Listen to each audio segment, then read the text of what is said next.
Do you or did you guys have a fear of death? I might be a bit weird with that one because I've been in situations where I thought I was gonna die. The idea of spraying it to something random on a screen, bruv, that's your life force. Use it to build your empire. Give me a few examples of men who are free thinking, who are free speaking, who are calling for men to be men. I can think of Tate. That's about it.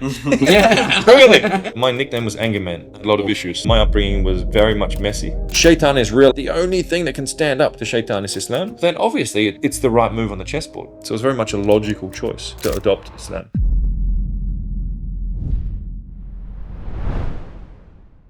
Assalamu alaikum warahmatullahi wabarakatuh. Welcome back to Halal Bros. Today we're joined with a very high esteemed and special guest, Sartorial Shooter, Brother Joule. Assalamu alaikum. Alaikum assalam.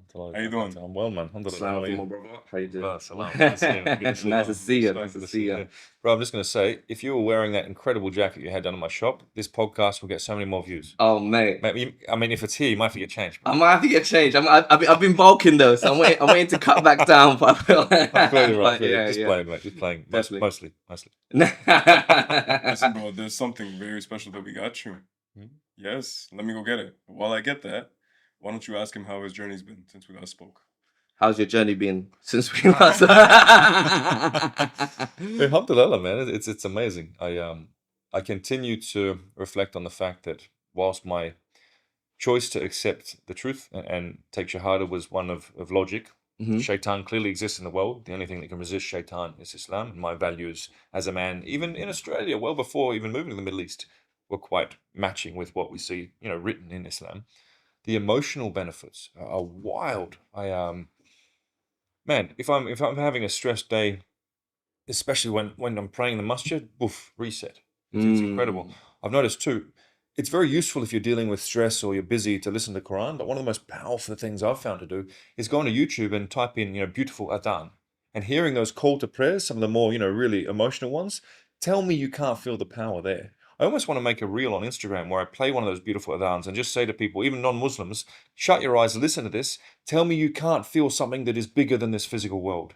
Tell me the call to pray isn't calling on your heart to look into that truth. I'll do that. I'll make a reel out of that because it's the best reset, relieve stress thing in the world. Absolutely. When people look at you, people might say, all right, former intelligence, former army. Let's just say army is cleaner. Yeah. Former army. You're very clean cut, very focused, look a very solid person, right? Has Islam helped you become more spiritual, more gentle in your emotions, more gentle with the world around you? Or do you still feel like that soldier? Definitely, I think it's grounded me a lot and it's made me a lot more, I think, empathetic, a lot more aware of energies, if that makes sense. Like, I've found from praying a lot and stopping, multiple times a day and just clearing your mind and focusing on what matters and what doesn't, it decreases the noise in your head. And with less noise in your head, less distraction, you're more aware of, for example, someone's intent when they talk to you. You're more aware of, you can see if someone is engaging in vices, whether it's, serial dating or you can feel it in it, So I think I've become more attuned to feeling what's going on around me, and I put that down to prayer. A lot more grounded too. I'm not chasing the material anywhere near as much. That's a huge change. Huge change. Yes, I have a lot more cars than any man needs, and watches and so on. But I'm attempting to, get rid of them over time and hand them over to friends and family and so on. But man, the material stuff doesn't kick the same at all. It really doesn't. It's quite remarkable to the point where often I'll even forget to wear a watch. I've been a watch collector for over a decade. I'll often leave the house and I'm like, oh, I didn't even think to wear one of my watches. Wow. It just doesn't kick the same anymore. You definitely don't wear gold anymore. No, I don't. Not at all. I saw some clips of you. You were taking all your gold. You were just giving it. You were changing it, right? You're changing it out to all. Keep it halal, man. It's platinum now. Platinum Arabic gold. There you go. But Shooter, bro, we had to get you this. Oh, thank you, man. Dates from Saudi after Umrah, and then this is a book. Lovely. Thank you, mate. Very powerful book, bro. Dates are real. Isn't it interesting? In the desert, thank you, brother, where we all need hydration and electrolytes. Dates, which grow in the desert, have a huge amount of electrolytes. Yes. Isn't it wild? Thank you, brother. So, yeah, I'm a big fan of dates. That's your Red Bull, man. Thank you, sir. Let's go. I'm going to keep that in the pod. I'm light on sleep, so I need a boost. This looks cool. This is Thank a you, really man. powerful book, bro. I love it. Inshallah, yeah. I don't know about you, but I can't really read anymore because I've got so much going on, except if it's about our faith, in which case I love reading. Yes. And again, I'd say for the last 10 years, I didn't read much because it was doing, it was building, it was businesses, it was managing family, friends, everything. It was the one thing that I find interesting enough to consistently read about is our faith. And this one looks almost scary. I like it. It's very eye-opening, bro. Very profound. Inshallah, next time we get you on the pod, we Thank can you so much, bro. discuss this. Big one. Oi. Okay, bro. Appreciate it.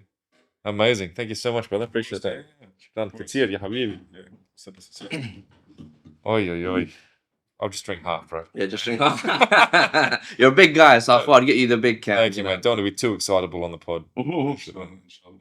So this being said, bro, what are some of the goals that you're working on now as a Muslim? One thing I've learned over time is that I think there's different phases in a man's development, right? First, you want as much stuff. You want that money, you want the toys, your cars, all this stuff. Then you want the status. You want the stories, you want that BJJ black belt, you want the social media clout or whatever. At a certain point, when you've had the status and the toys and all these things, you get more satisfaction giving back, especially to your people. I get more satisfaction being able to buy apartments for my family members in cash and say, right, that's there. You can use it for as long as you want, even if I'm not around, more than any car or any, watch collection or anything. So for me, I'm really at this stage now where I'm trying to simplify. I'd like more time for family, more time for faith. I'm saying no to so many investments, so many business opportunities, just because I'm not really chasing that outcome. For the longest of time, getting that money, getting that supercar, that's all that mattered. Now it just doesn't really hit the same. So what I'd say to young men out there who are really hustling to build their empire, get their money right, sure, do it, but realize at a certain point, it won't be a priority anymore. And looking after your people and leaving a positive impact on the world matters so much more than that $1 million or 10 million or whatever number you were chasing. So that's kind of where I'm at. So essentially being a provider now and actually helping to enhance others, helping to take care of your family is what you find more fulfilling than 100%. I call it being a patriarch. This whole smash the patriarchy. I'm proud to be a patriarch because that means, if you look at the definition of it, I take care of my people. I lead. If you want to be the sort of man who not only is a good husband and a good father and looks after his community, his staff, and leaves a positive impact on anyone he interacts with, to me, that's a very noble thing. And that's what being a patriarch is. And we see many leaders within the Islamic faith who are exactly that. They led families, they led soldiers into battle, they built businesses, they conquered continents, essentially. I think being that patriarch, being that provider is one of the most noble things you can do as a man. Absolutely. That's almost like a taboo word nowadays as well. Patriarchy. Smash the patriarchy. Yeah. I say embrace the patriarchy, not smash the patriarchy. Yeah, I feel like it's so, listen, the patriarchy is actually taking care of a lot of people right now. You remove that patriarchy, a lot of the defense for the people that, the first line defense is gone. But the voices are only saying that because of how comfortable everything is now, after the patriarchy already built everything, right? Absolutely. Yeah. But also, I remember I saw that Taylor Swift thing where she was on stage saying smash the patriarchy. And our friend, Brother Tate, said, who built the stage she's saying that on? Who built the mic? Who owns the record companies that pay her? Wow. Who paid for the tickets for all the people to be in that stadium? It was predominantly fathers and husbands. Yeah. So I don't know how you're going to smash it when you're relying on it to this day. Yes, you don't need the patriarchy in terms of safety. Alhamdulillah, there are laws and, in many countries around the world, not all of them, you can walk around as a woman safely. But the vast majority of relationships and of families have the man doing more of the providing than the woman. And good, that's our duty. We're designed for it. Stress and struggle builds a man. In my experience, the wokies won't like it. Stress and struggle breaks a woman. We're designed for different things. So yes, embrace being a patriarch. Embrace the struggle and the stress that comes from it. And be that man who's taking care of not only his family, but his staff, but all of the people he interacts with. I think it's a beautiful thing. Yeah. There's a thing that you say very often, which is, as a patriarch, as a man that has access to women for intimacy, and you said this even before Islam, right? You always thought that you should still provide for her, take care of her, right? Before we jump into that, I had a question, why do you think a lot of Muslims today think that it's mutually exclusive to have money, but also be a good Muslim? I get a lot of heat for that. I mean, don't get me wrong. Reverting has been 99% support. So much support. And I'm talking about from the Ummah. People who aren't Muslim, if they want to hate on me, they don't understand what they're commenting on. I don't listen to that. If anything, I pray for them. And I hope that those who hate on me for choosing Islam have a little bit of a look. If I was a former soldier, Muslims were effectively, scary, bad guys. And I've gone from that to taking Shahada. Maybe there's something there. So all these people who are non-Muslim who are hating on me for reverting, I pray for them. You know, may their hate be emotional energy that they turn into looking into Islam and finding the truth themselves, inshallah. But in terms of from the ummah, 99% support, but there is that 1% saying, oh, you shouldn't be flashy, you shouldn't be showing off, you shouldn't be chasing money. First of all, don't assume my intent. You don't know what's in my heart. You know, there's only one person or one entity that can judge that. Absolutely. Allah subhanahu wa ta'ala. I am flashy on Instagram as a tool for dawah, modern day dawah, and it works. One of the reels that I did with a dear brother of mine who's also very on his deen, Kareem Luxury, over 40 million views of essentially what is religious scripture in a modern, attractive, cool context. I don't want to say anything inappropriate, but I really think we need to make Islam cool again. Absolutely. Because for me, a lot of people say they found Islam in their worst times, in prison or whatever. I found it in my best times. Multi-millionaire, healthy family, everything, business-wise, everything good, but I still felt something was missing. Islam has given me that complete, holistic fulfillment. There's great power there. So I really do think people who want to say, oh, no, you can't be wealthy and live a good lifestyle and be Muslim, first of all, the scripture says otherwise. There were many of the Sahaba who were very wealthy. Yes. Many of the people who were promised direct entry into Jannah, very wealthy, as we know.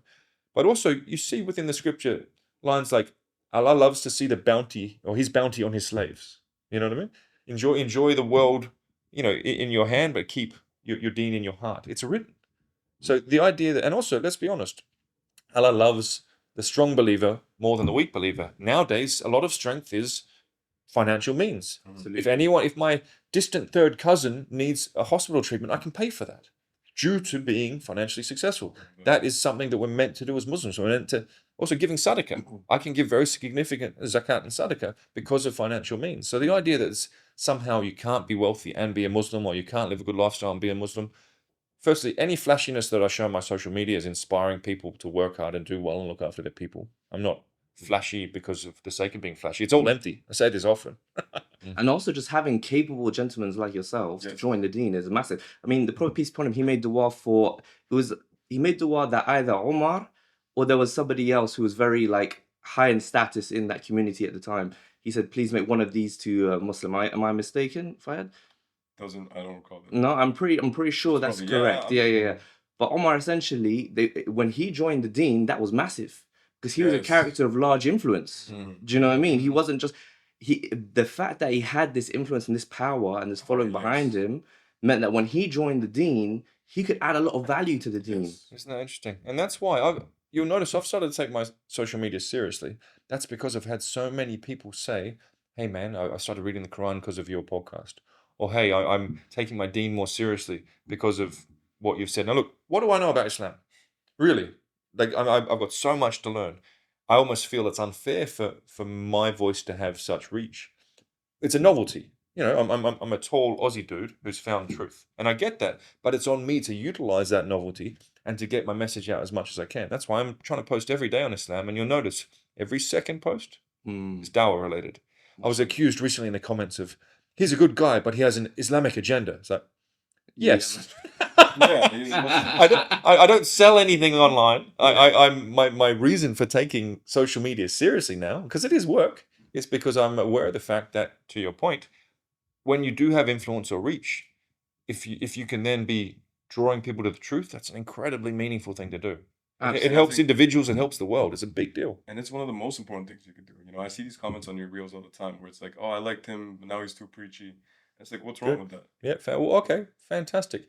Get emotional, get angry about it, but use that. That intensity is good. Haters are good. Remember there was that guy who wanted to go and buy a mosque, but then he ended up, becoming Islam. This is amazing. That hate is a good thing. And that's one thing I've seen from Tate. Tate is the master of channeling hate and monetizing and using it for fame. So I try to engage the haters and say, hey man, I'll pray for you. It pisses them off even more. I'll say, hey, come into my shop, there's a masjid upstairs and we can pray together. In using that emotional intensity to then guide them. I think it works. Absolutely. How's Tate right now? How's he going? Tate's fine, man. Is he Both right? of them are fine, really. I was there when Tate over 24 hours, man, there was hundreds of news articles saying the same thing about him, the same talking points. It's the Matrix. Man, I didn't really believe in this whole Matrix thing till I saw it happen to Tate. He lost his banks, he lost his payment providers, he lost social media, he lost everything, websites, everything. he wasn't fazed. Can you imagine any other influencer losing everything, not just their Instagram, but their banks? He can't even use Uber, bro. And he was not fazed. This man walks the walk. He talks about mental tenacity, about stoicism. He literally showed zero emotion. I was like, all right, what's next? More work, more work, more work. He's not worried about jail, bro. He's not. So what? He knows who he is. He knows what he has and hasn't done. What has he got to worry about? I talk to him regularly, and it's clear that he, if anything, he's embracing this conflict because he genuinely believes this is a challenge sent to him by Allah subhanahu wa ta'ala, and he's grateful for it. So everyone's, how's Tate? Is he okay? Bro, he is embracing this challenge, and I'd say almost enjoying it. He knows who he is. He knows what he has and hasn't done. At the end of the day, he is at one with the fact that Qadar Allah, what will happen. And it's up to him every day to be the best man he can be. I really think a part of him embraces his challenge because he believes it's God testing him. Absolutely. You know, you mentioned the newspapers and things like that, and 100 articles coming out. What it reminds me of is the 1953 coup of Iran, of Mossadegh. Yep. One of the ways that because this was a coup of the democratically elected prime minister of Iran. They say there's no democracy in the Middle East. Yeah, There was. they got rid of it. The Americans got rid of it, mate. And what was one of the things that they did at the time? It was MI5, CIA. And what they did, the CIA paid for newspapers to call Mossadegh. They called him. They paid to call him because they knew that Iran was a Muslim country and that the people would start to turn on him as a result. Interesting. Yeah, so this isn't something new. Like, you know, from a young age, I don't see how anyone, especially Muslims, can see what's going on in newspapers and have anything to believe in it. Matter of fact, we've been on the receiving end of the hammer from newspapers for many years as Muslims. Yeah, you'd think. You know, so you would think that they'd be. Listen, bro, when you read this book, we're gonna have a chat because this guy goes right into how, you know, the system works and how pleading for insanity and just the whole thing, what they've done before, and talks about it too. It's profound, man. All right, heavy book. Thank you, bro. Yeah, Mila, take a shift. Yeah. Yeah, for sure. Absolutely. So they've hit Tate with some new charges now as well, right? Bro, it's you got to ask yourself certain questions. The one thing I'll put forward is what I call communist maths. So they allege that he made €3 million from human trafficking. Now, being that he's got 30 or 40 million euros worth of cars, I mean, all right, cool, no worries. So the Romanians allege that someone who was very wealthy went out and made €3 million from human trafficking, which in itself is a logic fail. Doesn't make sense. But then they've seized approximately 40 million euros worth of properties, crypto, gold bars, cars. And if found guilty, they will sell these assets for 40 million euro to pay for the investigation, even though they allege only 3 million euro worth of illegal money was made. What they're doing is they're increasing their unit budget. Grab that money, put it in the pocket. Hey, we got new kit. We got new. It's so blatant that it's actual comedy. But unfortunately, communism works like that. And also, as we know, Stalin's former head of security, show me the man, I'll show you the crime. They can bring down anyone that they want. It's known. That's how the communist system worked and does work to this day, even if it's got a different label. So at this point, I think the Romanian judicial system has zero actual credibility, yet it still goes. It still goes on. It's been 2 years. They've been either locked up in house arrest or in jail or unable to leave the country, and the trial still hasn't started. Wow. Bro, it's a joke. In the US, in Australia, in the UK, you can be held for, I think it's 24 hours without charge. They can do it for 6 months in Romania. It's not a normal system. So there's so many holes with this, and the way all these things keep getting leaked to the press, and it's so shoddy. I'm sorry, if you were a functioning, credible legal system or a law enforcement agency, you don't leak dozens and dozens of pieces of information to the press during an investigation. It's a joke, mate. It's an absolute joke. And anyone who looks into it objectively says, hang on, this doesn't really make... I've even seen Tate haters saying, yeah, some elements of this, don't show an ideal justice system. It's a joke. It's a joke. Yeah. It's an absolute joke. But again, Tate views this as a challenge from God, and he's grateful for it. He's embracing that challenge. Alhamdulillah. Hopefully it can be a means of him getting actually closer to Islam as a result. Yeah, possibly. I think so. Possibly. I pray for the brothers every day. I I trust, of course, that there's meaning behind all of this. And what I would say to anyone who still hates on the Tates, yes, there are sound bites and out of context pieces and this and that, and him in character saying things which, if you interpret them literally, are quite negative. But guess what? How do you get famous in today's day and age being Mr. Vanilla? He used being that big character, which is very different to who he is if you interact with him. He's so respectful. I've never seen him once. Wallahi, I've never seen him once be disrespectful to anybody. Whether it's a waiter or serving staff on a yacht or a billionaire, he treats everyone with respect. And you want me to believe that after 5 years of rolling with him, he's somehow magically doing all this human trafficking stuff in the background? It's simply not credible. It's not real. So I'd say anyone who's hating on Tate, have a look at the balance in terms of the positive impact he's had. Go to Rumble, under his videos, look at all the comments. Man, you've changed my life. I've seen the emails he gets. I was going to kill myself, but thanks to you, I don't. I'm fitter now, thanks to you. I'm taking care of my family, thanks to you. I've just retired my parents, thanks to your role modeling. He's had such a positive impact on, I'd say, hundreds of millions of people at this point. But the system is labeling him as bad, big bad human trafficking. Like it's super interesting. As a case study in trying to suppress a voice for faith, a voice for positive masculinity, for being an independent, free-thinking man, look at how the system's come after him. It's a remarkable case study. And there's no way to win with the system right now, because they'll slander you, they'll shame you. However, even like when you talk about Tate Pledge and there's like these videos of Tate and all the meals he's giving away and the it's like, oh, he's only doing this to cover up. It's if they were sincere, the minimum that they would do is look at those aspects of charity and say, these are the qualities that you guys should be looking at the very minimum. They would separate some of the things that he's doing that are genuinely good, genuinely helping people, and say these are good things, but they don't. They try to put a taint on all of it, irrespective of if he's feeding hungry people. Like and role modeling such that where else are the modern masculine figures? They've been taken from the movies. Sports stars aren't allowed to speak openly or they lose their sponsorship. Give me a few examples of men who are free thinking, who are free speaking, who are calling for men to be men. I can think of Tate. That's about it. Really. So he's an incredibly positive voice in a world that's longing for masculine leadership. But of course, the forces that be don't want men free thinking, free talking, independent. They want us easily programmed, godless, scared little sheep. So Tate speaks directly against that, which is why the system has come after Tate so badly and labeled him with all these horrible terms.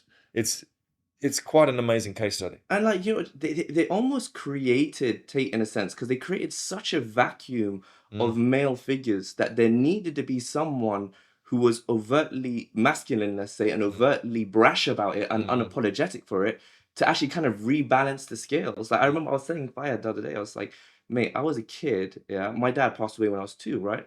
Alhamdulillah, I had a great stepdad, but he came in a bit later in my life. And thank God he did when he did. But for many years, I was watching Rocky. I learned masculine values from Rocky Balboa, mate.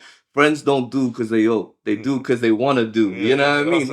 Even that alone, that I've had that in my brain ever since. You know what I mean? And that's just talks about giving without expecting things in return. Yeah. Do you know what I mean? Yeah, it's real. And there's none of it. Man, I can't watch modern day movies. I mean, I don't have time to, but I can't do it because they're not about entertainment anymore. It's straight psyops. I used to work. I did some time in a psychological operations unit. I was trained properly, and I understand what goes into these things. Movies nowadays are not entertainment. They're not archetypal stories of saving the lady from the dragon. It is pure propaganda, and it is pushing very clear agendas, which are predominantly anti-masculine, anti-family, anti-traditional values, anti-faith, pro-deviancy, pro-sexual agendas being pushed on kids.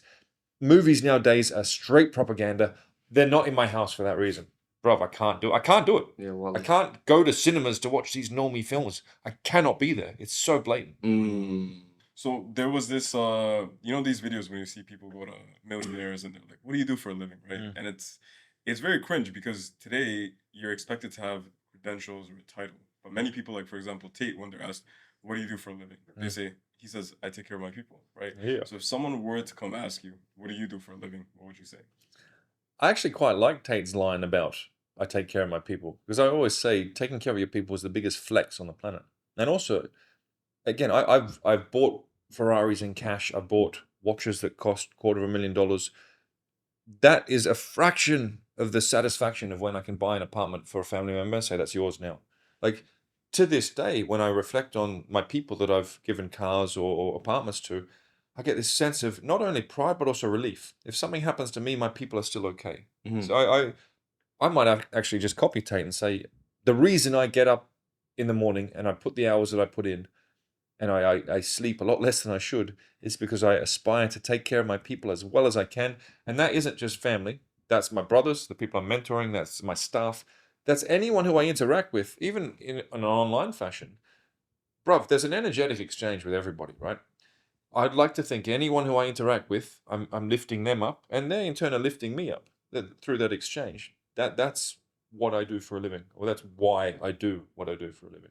Cool. And you used to be a professional problem solver. Trying not to do that anymore. So the security industry that I came from is a complex one, whether it's investigations or responding to kidnaps or dealing with extortion attempts or crisis management. Wow. It's messy. Things can go wrong. And also, for example, if you're a security consultant and you're asked to do a surveillance job because someone wants to go and find out if a certain individual, let's do the typical standard one, is this person honest? Can I go into business with them? Or do they have vices? Are they lying to me? You can come to someone like me and I'll use certain things such as what's known as human intelligence agents. So people who go and talk to people and build relationships and get information. Or I'll use surveillance guys, go out and follow somebody on foot in vehicles. Or I'll use what's known as OSINT or SIGINT, so using electronic means to monitor somebody. There are many different ways to do that in the private sector, which is legal. Everything has to be legal. Let's say you do a 3-week contract where you're monitoring someone really closely and no vices come up. And then based on that, someone's like, oh, I'm going to go into business with them. Great. But then you find out a year later, actually, they're a huge gambling or drug addict. So why didn't you find that? So because he didn't show it when he was under surveillance. You see what I mean? It's messy. Whereas as a tailor, if you want a jacket, bro, you get the jacket. We're done. Really. Worst case, we have to do some extra fittings if you put on some weight. It's nice and simple. Yeah. So when I say I've retired and I'm trying to just be a tailor, I really mean that. However, I do have a very useful global network. I do have a lot of clients who won't take no for an answer. And they value my discretion. They value that they can trust me, and we built relationship over years. So I think the end state is I'll always be in the security investigations industry for certain clients, even if I greatly prefer the simplicity of being a tailor. How about that? What impact would you say being involved in that field has had on you? If I've met you in real life, right, and you're very welcoming, you're very warm, but the same breath, I can look in your eyes and know that you have another side to you that I probably wouldn't want to find out about, if I was on the wrong side of you, right? And I can see you've had experience, you're an experienced guy, and you've seen the world. What impact do you think being involved in that life has had on you? Because I'm sure you've seen things other people hasn't seen. I'm sure you've experienced things other people haven't experienced. Yeah, definitely. So, I mean, look, first of all, a lot of people see ex-military types or, security industry, especially the high threat types, as tough guys. I'm not a tough guy. I have a very useful phone. I have trusted brothers with specialist skills all around the world. And, we've been working together in many capacities for decades. So I don't try to be some hard man or tough guy, but I am capable, and I do have global capabilities, which are highly sought after. I'd say I'm grateful for that capability. I'm grateful for seeing as much of the world as I've seen. But one thing, whether it's within the military, on deployment, or, in conflict zones, or whether in the intelligence world, or, doing some of the more tricky developing market, private sector security stuff, you really see the worst in humanity. My default setting is such that I don't like humans. Really, I don't. And I understand that maybe that's not the best way to be as a Muslim, but from what I've seen about humankind, working in conflict zones or working on, investigations and so on, humans are largely selfish, largely lazy. The majority of humans are takers, not givers. So I'd say what my background has taught me, for good or bad, is a dislike for humanity, generally speaking. And again, I'm open to changing that. And again, I think as a Muslim, I should probably think differently. But bro, I think Shaitan's got most people wrapped up. I think most people are led by their lower brain, not their upper brain, especially men. Their urges that I think most men are not honorable nowadays. I think most women are entitled nowadays. Wow. I really do think humanity is in a pretty dark place. And that's based on my experience in some of the most tricky countries in the world doing some tricky things, to put it that way. Pertaining to like most men being led by their lower head, not the upper head. Mm. Why do you think? Why do you think? I said lower brain, but that works too. That's a segue. We're segueing nicely into that. When you look at today, a lot of men are into extremes, right? You got the men that are a little bit more red pill, a little bit more like nihilistic, right? They think that, she ain't your girl, it's just your turn, treat women recreation. Then you got the other end, the men that are a little bit more simps. There's a lot of Muslims now. Unfortunately, they have a girl that's like, you know what, I want a $200,000 mahr, right? And he can't afford that, so he'll take a riba loan to finance that mahr in installments. How to ruin your family. Yeah, so in these two extremes, what would your advice be on your approach to women? Interesting. Well, look, I can understand the allure of the red pill. After divorce, I was, red pilled. I thought dating was the only way to do it, never get attached. Do you know who told me to leave the red pill stuff alone and commit to relationship? Tate. It was Tate. No way. Yeah. It was Tristan and Andrew both were like, you need to leave that spinning plates alone. It's a waste of time. Good women will supercharge your life. And I really do view that more and more. I think of it in the sort of archetypal superhero language. A good woman is a superpower. A bad woman is kryptonite.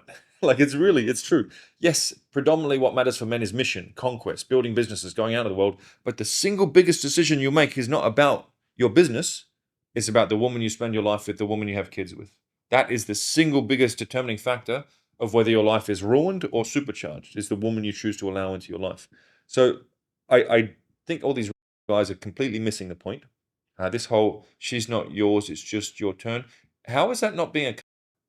If you're accepting that the woman you're marrying or taking care of is going to be with other men, how are you not being a... would be my question to people. I actually believe, again, it's going to sound preachy, but it's true. The Islamic view of relationships is the one that makes sense. Even before Islam, I saw a video of a preacher and he was getting real angry. He was like, brothers in the crowd, how many of you want to have sex with a beautiful woman when you see her? And he says, you're all liars. None of you are raising your hand. You all want to. But he said, if you want to get naked with her, you must take care of her. And he's really angry. If you want to get naked with her, you must take care of her. And I thought, you know what? What if all men thought like that? Because even before Islam, I thought like that.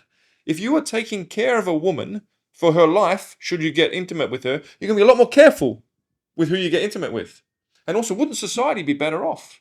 And also, zina, sex outside of marriage, is graded within Islam as the same level of sin as murder. Because as a dominant, strong man, if you have a strong physical connection with a woman in terms of sex, as I've seen and as studies show, it is hard for them to then be fulfilled with another man. Yes. In a certain sense, if there's a strong enough connection sexually, you can imprint on a woman with a woman such that perhaps she's no longer able to go and be happy with someone else. Hence, it is your duty to take care of her. Yes. I really believe if men followed this, they would be happier, relationships would be healthier, society would be much better off. If you're going to get naked with a woman, it is your duty to look after her. And that is written in our faith. So can women have that same imprint on us in your experience? No, right? And again, it ties down to vulnerability. Let's go back 1,000 years or to many countries in the present day. A woman who gets pregnant is very vulnerable because if she hasn't got the loyalty of that man, she'll get shunned by society at best, or back in the day, kicked out of the tribe to... You know, if there isn't someone who paternally says, all right, that's my kid, that's my woman, I'm going to protect her, you're in trouble as a woman. Yep. Whereas a man can go and impregnate, in theory, a lot of women without any consequences. It's a different risk equation. It's a different level of vulnerability. You cannot say sex for a man means the same thing as sex for a woman. Right. And now, it's our duty as men to try and make sex a bit more important in our minds. The way men nowadays are like, oh, I'll have sex with her in the afternoon and her in the evening. Astaghfirullah. That is... Okay, it may not be as unhealthy for a man as it is for a woman, but still, bro, you are committing a sin there because you could be ruining someone's life. Absolutely. What if it wasn't for you, especially if you've got a bit of physicality about you, a bit of dominance, maybe you got your money right, you can show her a lifestyle which other men can't? What if it wasn't for you coming into her life and having that strong sexual interaction? She could go off and be a good wife and live a happy life and have kids with someone else. It's significant stuff. So I really do believe if you're going to get naked with a woman, it is your duty to take care of her. So slow down, assess, does she have the same value systems as you, the same expectations? In the same way, in Islam, we say there is no love before nikah. What is nikah? It is a practical agreement that man will do this, woman will do this, we are all accountable to God, let's go and live a relationship based on that practical agreement first. Love can come later. Right. When I felt something in my belly, so I went and had kids with this woman. How's that going to work out? It needs to be practical first. That's what I love about Islam. But there is no love before nikah. Practical arrangements and agreements first. Families in agreement. I think there's real value in families saying, yes, these two make sense as a couple, and they can learn to love each other later. Relationships are fundamentally practical things. Emotions can come and go. Absolutely. If you practically add value and respect each other and match each other, that will last a lot more and keep your relationship healthy and sustainable more than any emotions that you felt butterflies in your belly because she's pretty. It's nonsense. Absolutely, absolutely. And you're ultimately just advocating for taking care of. It's crazy because you would think to yourself that the people that are so anti-men nowadays, actually, we have someone in front of us now who fits the archetype of a strong man, financially, physically, and life experience. And the preaching that's coming out is actually take care of women, don't hurt women. Tate and I laugh about this a lot. For misogynists, we put a lot of energy and care into the women in our lives. Yeah, boy. And also, what I'd say is, like these Vice guys who wanted to criticize me for using the word "my woman." Are we allowed to? Is a woman allowed to say "my man"? Of course she is. But if a man says "my woman," apparently that's a bad thing. I guarantee you, any woman in my life is better protected in terms of physicality, better supported in terms of emotional presence, better taken care of in terms of financial means, better led in terms of the ups and downs in life through sickness and through health. I take better care of the women in my life than any of these liberal soy weirdos who want to call people like myself and Tate somehow evil or bad towards women. You know what I mean? Have a look at your own house first, friend, because I guarantee you, I've seen some of these Vice boys. I've seen the photos on their Instagram of their women. It's clear their women hate them and are deeply unfulfilled. Sorry for saying it, but it's true. You want to criticize me for having traditional values, me for using the term "my woman," me for taking care of my people ferociously and passionately. Meanwhile, your life is a mess, and it's clear that you're in a situationship where, based on the photos on your own Instagram, she actually hates you. Go away. I mean, really, it's hilarious. They have that proper Piers Morgan energy, bro. Yeah, You say it, then they block you. Like he did. yeah. It's very feminine frame. And also, this is what I love about the fact that Islam protects traditional values. In Australia, I'm a bad guy. I'm anti-sexual agendas being pushed on kids. My views are outdated because I think men should do what men have always done, women should do what women have always done, and that's where real fulfillment comes from. Yeah. I'm very religious and I feel that religion needs to be in a society, especially in leaders, otherwise that society is in trouble. In Australia, that makes me a bad guy, a weirdo. They could call me this-ist and that-ist and this phobe and that phobe. Under Islam and in this part of the world, I'm just a regular guy who's contributing to society in a positive way. And that's what I'd say to all these people living in the West, men predominantly, and the sisters out there as well. If you feel that your values are viewed as a negative in the West, there are other alternatives, such as a Muslim country like the UAE, where traditional values is a good thing. We're saying, I don't think sexual agendas of any type, I don't think sexual agendas of any type should be pushed on kids. You're allowed to say that here. I would lose my job if I said that in Australia. Whereas here, it is illegal to bring those things in the school. Alhamdulillah, of any type of sexual nature. This is not discriminatory against one or the other. You cannot bring any sexual nature into the schools. That's okay in some countries. So if you feel your values are not respected and are judged negatively in the West, move to where they're appreciated. The Prophet ﷺ spoke about intimacy, but he wasn't brash with the kids like the agenda now. But he was very open about it, right? He would advise women and advise men, and there was nothing wrong with being intimate. We don't have till death do us apart and monogamy, right? But this being said, why do you think there's a taboo about polygyny in the Muslim Ummah? I think it's polygyny is okay. How to say this carefully? I think the reason there's such backlash against polygyny is that it empowers certain things that the West and the modern day narrative doesn't want. It empowers men being leaders and being strong. It empowers women needing to be respectful to their man because the man has options. This is directly against every movie we see, every song you hear.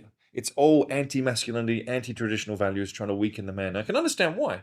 If I'm a politician, I don't want men to be independent, free-thinking, armed, banded together with strong faith. I want them scared and feminine and timid and easily led. If I'm a corporation, I don't want a guy who has real connection with God in his heart and doesn't need anything in the material world. I want you longing for that latest iPhone so that you feel complete as a human. So both governments and corporates of the world want men weak. The agenda is clear. The anti-masculinity agenda is not a mystery. It's not a coincidence that every single kids series, the women are amazing and the men are dopey and stupid. It's clear as day. Whereas when you look at things like polygyny, that throws it on its head. That says if a man is able to look after multiple families and he has the capability to do so as per certain guidelines, then he should be able to. The West doesn't want that. The West wants a man controlled, and the best way to make a man controlled is to have him subservient to the one woman he can maybe get sex from on his birthday if he's extra polite. That's the ultimate way to control a man. A man who is in a Western-style marriage where he is thirsty for intimacy from his wife and she controls the power is a self-regulated citizen. A man who is involved in a polygynous arrangement with multiple families is an empowered man who has options. So that's why polygyny is viewed as a bad thing.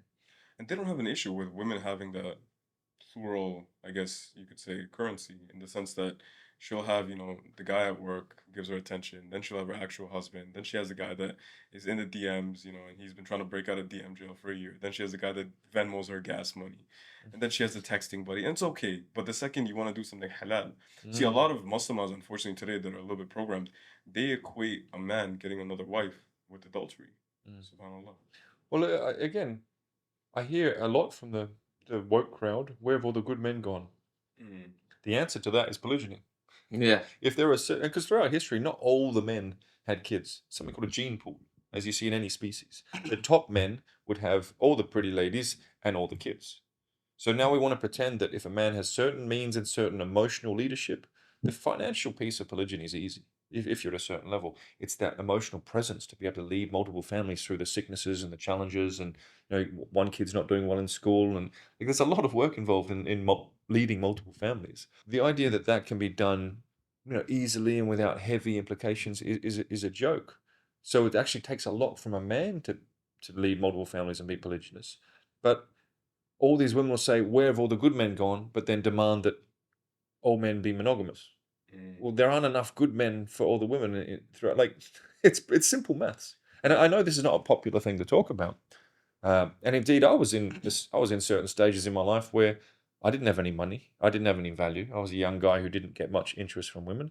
But as you develop success and capability to lead multiple families, throughout history, it has been shown that leaders of societies will have multiple wives and take care of multiple families. And it's an honorable thing that helps society function. Okay, so back in the day, you'd have men in battle. There'd be women who are widows or orphans who need to be taken care of. Sure, we don't have men dying in battle nowadays, but we do have a real lack of capable men in this world. We got to admit, most men are not very masculine. They're not very driven. They're not very capable to give that emotional guidance and empathy and care to look after multiple wives and multiple families. So I really think polygyny is the answer to where have all the good men gone. But of course, the women who are spouting that would never accept that because they've been so programmed to think that it's somehow a bad thing. Where do young men go to find out exactly how to be with their women? Because I think they're getting a lot of mixed messaging, and the majority of the messaging that they're receiving is that kind of feminist propaganda. To be honest with you, of course, it's in everything, bro. It's in everything. And then they look at what the women are saying, and the women are saying, "Don't be like this. Don't be so tough. We hate Tate. We hate these types of guys. Don't be like that." Behind closed doors, me and you, we all know that actually they're going for these types of characters, and they would love to have a strong male figure like that in their life. But then there's a lot of young men that are like, "But she said she doesn't like guys like this, so I should be more like that, and I should be okay. You can do what you want, Yeah, where should men go get their guidance?" So twofold question. Firstly, feminism involves a lot of cognitive dissonance. What they are practicing does not lead to fulfillment. I don't want no dominant man. I'm going to be in charge. Yeah, what's the most popular book of all time? 50 Shades of Grey. Yeah. Talking about dominant intimacy. And you'll find, I know, I don't want to talk about such crass things, but I saw a study that correlated someone being a feminist with a higher likelihood of consuming violent. Wow. So if you can't get that dominance that you want from your partner, you go and find it online. What a sad state of affairs. Like, you can look these studies up. So all these feminists who are saying, no, I'm not going to let a man be in charge of me and I'm the boss around here. They crave being taken care of. They crave being looked after. They crave dominant intimacy. So that's the first thing people need to understand about feminism. The ultimate question I like to say to people of different faiths, different belief systems, how's it working out for you? Show me a fulfilled feminist. I've never met one. Now, to be fair, I don't interact with many nowadays. Yeah. To be fair, like zero. But as a general rule, the most fulfilled people I've ever seen are those that adhere to traditional values. And I see feminism robbing predominantly women of fulfillment because it screens out the sort of men they are naturally attracted to. And the only man they can tolerate with their brain is a very feminine, very soy kind of guy who doesn't fulfill them with their heart or their lower brain, dare I put it that way. So feminism, everyone needs to understand, doesn't lead to fulfillment, at least from what I've seen. And I'd love to see some sort of evidence to the contrary. Absolutely. And that's for the man and the woman. Absolutely. And again, the basis that struggle builds a man. We need struggle. I have not seen struggle build a woman. I've seen struggle damage a woman. Yes. We are programmed to take stress hormones in a different way. We have testosterone in our blood, which makes us want to fornicate and fight. They predominantly have other hormones in there, like estrogen, oxytocin, wanting to nest, wanting stability, wanting to build families. We have different drivers deep in us. We want to pretend that this is interchangeable. All right, cool. How's that working out for you? And we can see in the West, the more feminist a country is, the more liberated it is, the higher divorce rates, the higher depression, the higher living on antidepressants. You go to those really liberated countries like Sweden, check out the number of women who are living on antidepressants. Wow. To the point where I believe it's even in the tap water. Wow. Like, it really, Wow. like it's quite sad, mate, when you think through it. So that's that addressing feminism point. Where can men go for guidance, especially Muslim men on relationships? That's a tricky one. I haven't seen a single voice that I can say, you know what, that's who you want to listen to. I'd like to think that I have a bit of experience in that realm. I don't claim to be, in any way an authority, but what I'd like to say to the young men out there, or the men of any age, especially those who are trying to live by a certain faith, but even if you're not, the biggest hurdle you need to get over is thirst. Now, that's broken into two things. It's physical thirst and mental thirst. Physically, as men, if we don't have sex for a while, we get that urge. That is something that you can use in a healthy way, sure. You don't need to have sex every day. It's not food or oxygen. We can survive without having sex every day. But the main issue is the mental thirst. And that mental thirst has been programmed into people at a very early age. What's a mental thirst? Oh, if only that pretty girl liked me, then I'd be the man. If only I could get that sex from that woman, that would be so much better than everything other sex. Bruv, ice cream is ice cream. You can have the best ice cream in the world, it's still ice cream, to use a crude analogy. But men don't realize that. And a lot of men their entire existence will be driven by that mental thirst. A lot of it's mummy issues. Mummy didn't give me the love and the affection that I wanted. I'm going to try and find that in that pretty girl in the club. A lot of people are driven by that mental thirst. So you need to get rid of that mental thirst. Here's a test for every brother out there, especially those who want to be on their deen. You go to the Discover on Instagram, right? See how many women are here. Please scroll through that. Tell me how many bikinis or women you see on my Instagram. That's Tate's girl. That's Tate, yeah. That's Tate. There's none. There's zero, right? Zero. I do not consume any. I'm not looking for women or And there's receipts. Like, this is literally like it's cars and training and Yeah, shooting motorbikes. and my brother Tate. And the only time you'll see a woman is with one of Tate's videos. But other people make those videos for him. So that's something that I think every man should be able to have a look and see. If you press that sort of discover page on Instagram, does the algorithm know you like thirst traps? If so, have a look at yourself. Why? Why are you doing that? You don't have more important things to do in your life in the limited time we have on this planet than to look at naked bodies? Really? I mean, bro, should we bring out your phones? So overcoming that, okay, first of all, using that healthy physical thirst that you want intimacy, use that to build your empire, use that to build your body, use it for non-sexual purposes to go and build. That testosterone urge to conquer is a very healthy thing. Apply it to life, not just chasing sex. But the mental thirst, you need to get rid of that completely. Understand that you are being driven by societal programming in the music, in the TVs. Oh, baby, give me one more chance. It's been drilled into you. Maybe there's mummy issues there. Your mum wasn't present enough or didn't love you enough. So again, you're chasing that affection from a pretty lady. or you think there's some mystery out there. If I finally get with that pretty lady, then I'll be validated as a man, or if she likes me, then, you know, I'm special. Get rid of all of that. Get rid of that mental thirst. That's the primary obstacle for men having healthy, fulfilling relationships. Because without that mental thirst, nobody can own you. Where I see most relationships go wrong is when man and woman gets together, she is his only source of intimacy, and he is thirsty for said intimacy, more than he physically needs, but it's in the mind. That's where the dynamic gets upset. Because in a healthy relationship, and the wokies won't like this, but you're going to have to trust me, women will want sex so much more than men. And men, my testosterone count's good. I went to the doctor because I know lots of people getting on TRT, the testosterone replacement therapy. I said, look, I'm 42. I want to get on this TRT. The doctor looked at my scores and laughed at me. He said, bro, no. I said, well, could we find a way? He said, no, you cannot touch it. My testosterone levels are high. They're 800 plus, which is, really good for my age. But I live clean. I train. I train hard. Yeah, exactly. So yeah, the doctor laughed at me and said, no TRT for you. So there's nothing wrong with my, hormonal levels. Trust me, brother, when you're in a relationship such that the dynamic is healthy, that woman is going to be so much more chasing intimacy than you, because they are more emotion-based, they are more pleasure-based. They feel more pleasure than us. There's more nerve endings in them than they are in us. The man should not be the one chasing the intimacy. And as soon as that dynamic is in place, she will begin to resent you. And the primary issue that men have is not their physical need for sex, it's that mental thirst for female validation, for craving that approval from the feminine. That's what throws out relationships. So this being said, why do you think a lot of brothers today are struggling with it? And how do you think they can overcome that?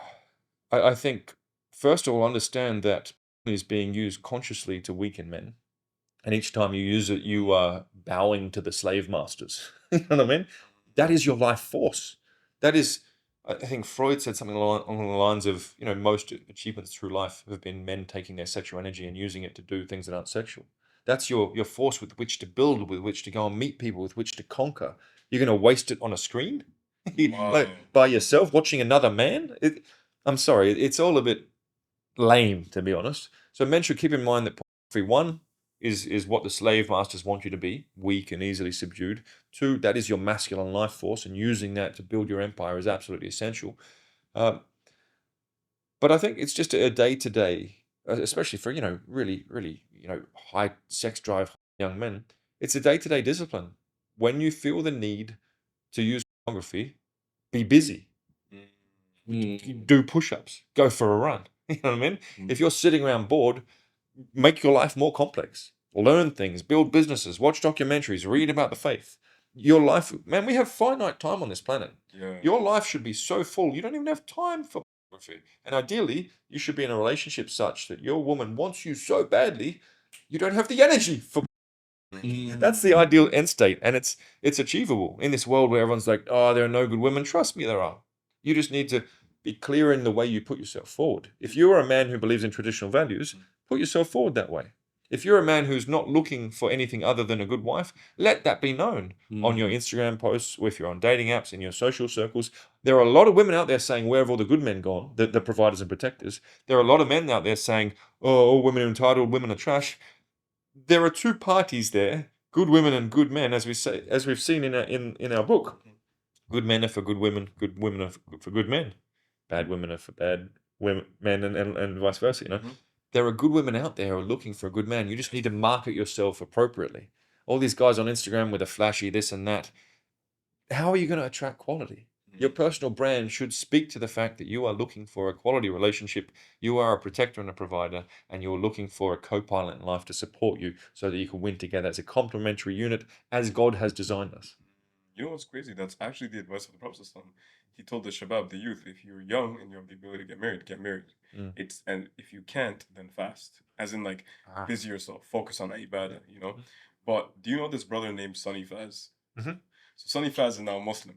Alhamdulillah, right? And I wanted to ask. I was happy to see that. Yeah, there was this one tweet that he put out, I think, and he basically said, "Here's how I quit."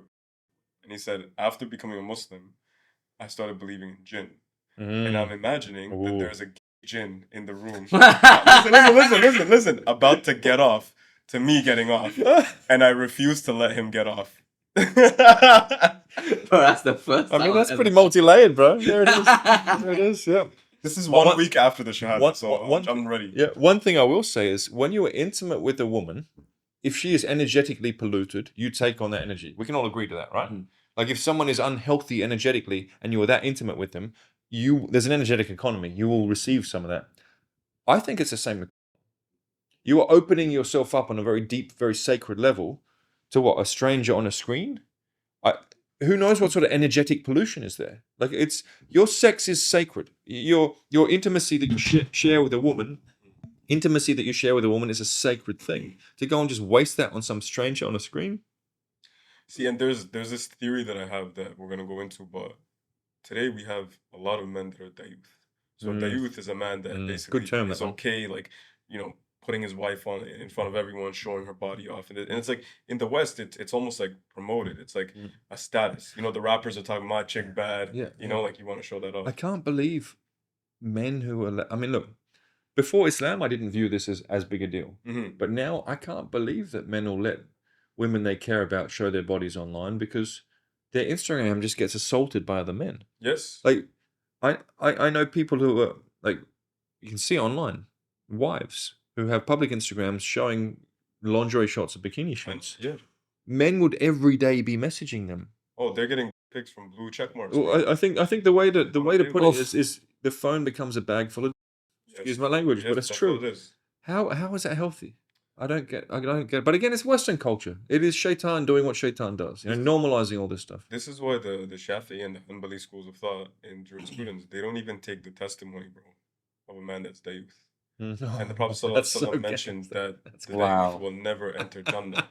But my theory is this, bro. That's so cool. When you're watching haram, when you're watching videos, when you're watching pornography, right, you're basically forming an association, getting off to another man, being with the woman that you wish you could be with. And that's straight dayuth. Wow, Mhm. good point, bro. Yeah. Absolutely. And it's like you're basically forming an arousal with a woman that you want. You know, you spend an hour finding the perfect video, perfect curves, perfect hair, perfect skin, perfect lighting, only to then sub in the next man, and then you finish to that. So over time, it's Yeah. very understandable how that would translate into more men being dayuth.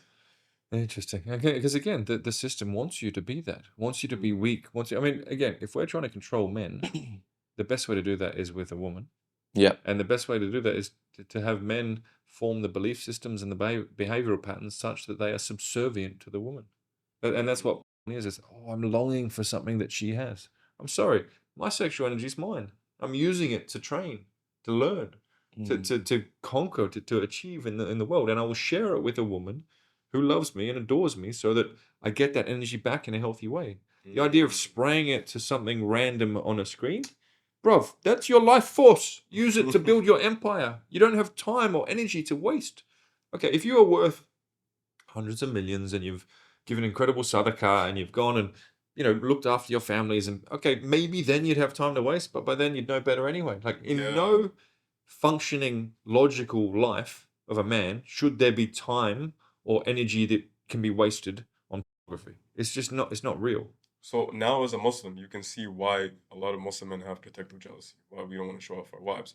But before Islam, did you maybe think that these women were oppressed, where it's like, oh, she can wear what she wants? Why are these guys extreme? How is your view on women and the oppression that they shame Muslim women with their niqab or hijab? How has that changed? I mean, look, when I was in the army, one of the talking points as to why Islam was bad was because, look, it oppresses women, it makes them cover up. Through spending time in the Middle East and through accepting Islam, I've understood that it's an honorable thing, and it's also a very pragmatic thing. You cannot stop men from being perverts. You cannot stop men from staring. You can't. It's not real. No. You know what I mean? In the same way, the leftists of the world are like, we need to train men not to be racist. Okay, in an ideal world, yes, I'm sorry. There's always going to be criminals out there, devoid of ethics, who do evil things. You can't remove that from humanity. What you can do is protect that which is valuable. I deeply respect a woman who chooses to cover up. And look, in the Western world, I understand that maybe they wouldn't do the full cover, but at least take steps towards it. I think is a healthy thing. As especially, let's say you're a revert and you have a wife who isn't Muslim, I think if she cares about you, she'll take steps towards covering herself up as per not just your faith, but also, let's be real, men are creeps. Yeah. Yep. Men are absolute creeps. And even in security days, when I've given security briefings to literally hundreds, if not thousands, of female travelers. When you're going to travel to this place, here's what we recommend. A lot of the time, one of the recommendations I give is I recommend dressing in loose clothes, and especially if, for example, you have blonde hair and you're going to somewhere in Africa, wear a cap or wear something so you don't stand out as much. Wow. It's just personal security. Yeah. It's just sensible. And you'll see also all throughout history, when a woman's gone into a place of worship, she's covered her hair. She's like in any faith. Yeah. That's because there is sense in protecting that which is beautiful and men are drawn to. We cannot stop men from being creeps. So I think it's a healthy and honorable thing for a woman who chooses to protect what is hers. And also, by extension, to show to her husband, I understand that you are protective of me. I understand you don't want other men looking at me. Wow. I'm going to make your life easier. That's an honorable thing. And that's actually what's so natural to us. See, there's a lot of men that don't even have power in their own house, and they're negotiating with their wife if they should just, show off and do all that. There's Sonny Faz's mom, who, I had an exchange with her before, she was on the stream, and I didn't tell her this, right? May Allah guide her to Islam. She's very sincere. Before the stream, I think she hit me up like the day before, or like a week bore through Sonny, and she just let us know. She was like, I just want you guys to know that, on the stream, I'm going to come and I'm going to dress a little bit more modestly. I'm going to not show my neck. I'm going to also wear full sleeves. Is there anything else you want me to do? This is a non-Muslim woman asking us this. I didn't even say anything, bro. She came to us with this. Whereas you're going to your wife now and saying, hey, I don't want you wearing this. But, May Allah bless her, guide her, man. May Allah bless and guide her. I want to actually ask you, what? So can I just comment on that? Go for it, bro. To me, that's what people want to say is suppression of women because they're covering. It's just people being sensible and modest. In the same way, I don't walk around trying to flex and show off my sexuality. Women are much more beautiful than men. Wow. I think it's a deeply honorable thing if they decide that, I'm not going to show off what I have because it's for me and for my husband. It's a beautiful thing. I have such deep respect for the sisters who choose the hijab because they are acting in a pragmatic way, because you can't stop men from being creeps. It's a fact. And they are showing I'm protecting what I have for myself, which is a healthy thing. In the same way, men shouldn't use your sexuality is healthy, protect it. And I'm also making my husband's life easier because I'm not allowing other men to ogle at me as men always will. I think I have huge respect for hijabis. I think it's a beautiful thing. And I used to think in Australia that was oppressing women. See, bro, the wives of the Prophet and the female companions back then, they would literally wear niqab with just one eye showing, just to see. Wow. In the desert heat of Arabia, and when they would get tired in this eye, they would switch it and open the other eye. This is what it. But in the West, a lot of women are wearing mini skirts and short shorts, and they're like, "Oh, it's too hot for a hijab." Yeah, It's Absolutely. just times, bro. in the bedroom, she can dress as beautiful as she wants to. Of course. There's nothing wrong with that in Islam. That's the thing in Islam. You are allowed to have, and you're encouraged to have, a healthy sex life with your wife. Everyone's like, oh no, it's too strict. I'm sorry, you can have very healthy, very energetic, very beautiful, sexy time with your wife in your own house between yourselves. It's an encouraged thing. The idea that somehow Islam stops sexuality, it's weird. No, It indeed, that's right. It protects it, and it keeps sexuality clean and expressed in the areas where it should be expressed, which is in your home, not on the internet or out in public. It's very sensible if you just look at it logically. The Islamic approach to sexuality and to protection of a woman's sacredness, protection of a man's honor, and don't go spreading your seed everywhere and creating issues, because sex has complications. Sex has issues. You cannot go and have sex without potential complications. You know what I mean? Whether that's creating a family you didn't mean, or going and leaving a strong emotional impact on a woman that could change the course of her life. The Islamic approach to sexuality is incredibly logical and sensible if you're trying to create a healthy society. It's so sensible, bro. Even the point when you look at some of the ulama, the scholars, they've said that perhaps that might open your wife to being aroused to your other wife and deviance that may not have been there. So they just want to put a stop to that from the get-go. Wow. But also, I think it's damaging and difficult for a woman to see her man with someone else. As much as people are open-minded or I love you and I trust you, it's better to keep such things separate. Definitely, I see the sense in not bringing, for example, wives together, or any sort of that. So I have a major question, but I don't want to be ball hog, bro. So No, you go for it. Go yeah. for it. Go So for it. you spoke a lot, bro, especially like in the conversation we were having off camera, that in the Muslim Ummah today, there's and I want to bring this up to you, that there's a lot of men, and may Allah bless them, a lot of immigrant parents, they had to do what they could. So the man was like just on ends, bro, just putting in all this work just to provide. And it was very tough, so much to the point where maybe even the woman was working full time too. So to them, it's like Allah says, provide, protect, I'm good enough. Whereas you're saying, okay, there's a level of emotional maintenance that you have to also do. We're not taught about this, bro, in the Ummah right now. What do you mean by this? Well, I think if you read about the Prophet, peace be upon him, one of the things that I'm most impressed by, yes, he led soldiers into battle, yes, he conquered territories. He also led multiple families. And to all these dating and experts out there nowadays, I've seen people say I'm going to have non-Muslims 10 wives and 20 kids. Try having one wife and one kid. Really? Yeah. If you want to be a good father and a good husband, it's an immense amount of being present in the moment. It's an immense amount of empathy. It's an immense amount of family leadership. And the Prophet, peace be upon him, embodied that with multiple families. That's incredible. So I think if you want to learn about being a good man and a good father, it is written in our faith. Alhamdulillah, we have a lot of role models to aspire to be like. But what I'd say is, especially to, the young brothers out there who feel on themselves a bit and they want multiple wives, try being a good husband and a good father to one wife and one child first. You do not comprehend the amount of work involved. If you take on a wife, you are taking on all the trauma she's had in her upbringing, which everyone's had. So as a man, it's your duty to lead her through that. Do you know how to? If you have kids, you're taking on, kids can get sick. There can be trouble in school, and maybe her uncle has an illness and they need support with. Her mother's feeling sad. You got to help that. Like, a wife isn't just a status thing and look, I have multiple wives. You need to look after her heart, her mind, guide her through life, and look after all of her family. That's being a patriarch. That is your duty as a man.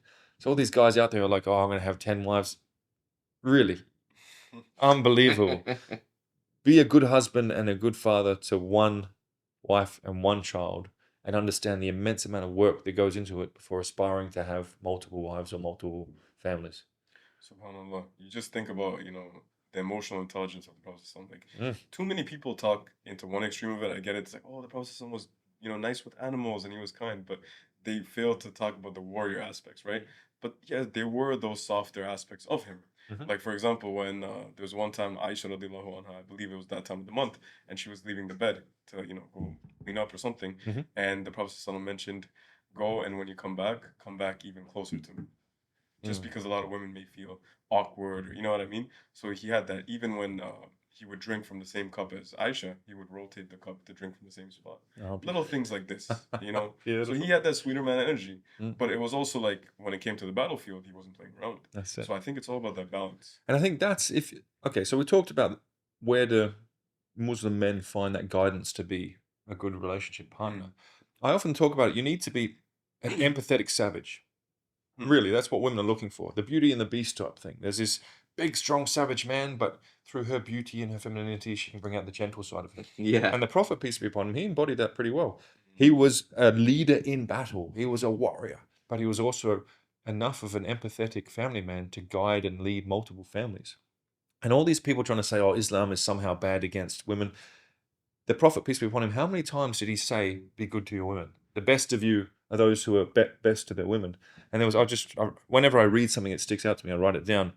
The Prophet, peace be upon him, when he delivered his famous khutbah on the Mount of Mercy at Arafat, there was 124,000 of his companions, people who'd come to listen, and he spoke at length about the importance of being good to your women. So the idea that somehow Islam is bad towards women is completely factually incorrect.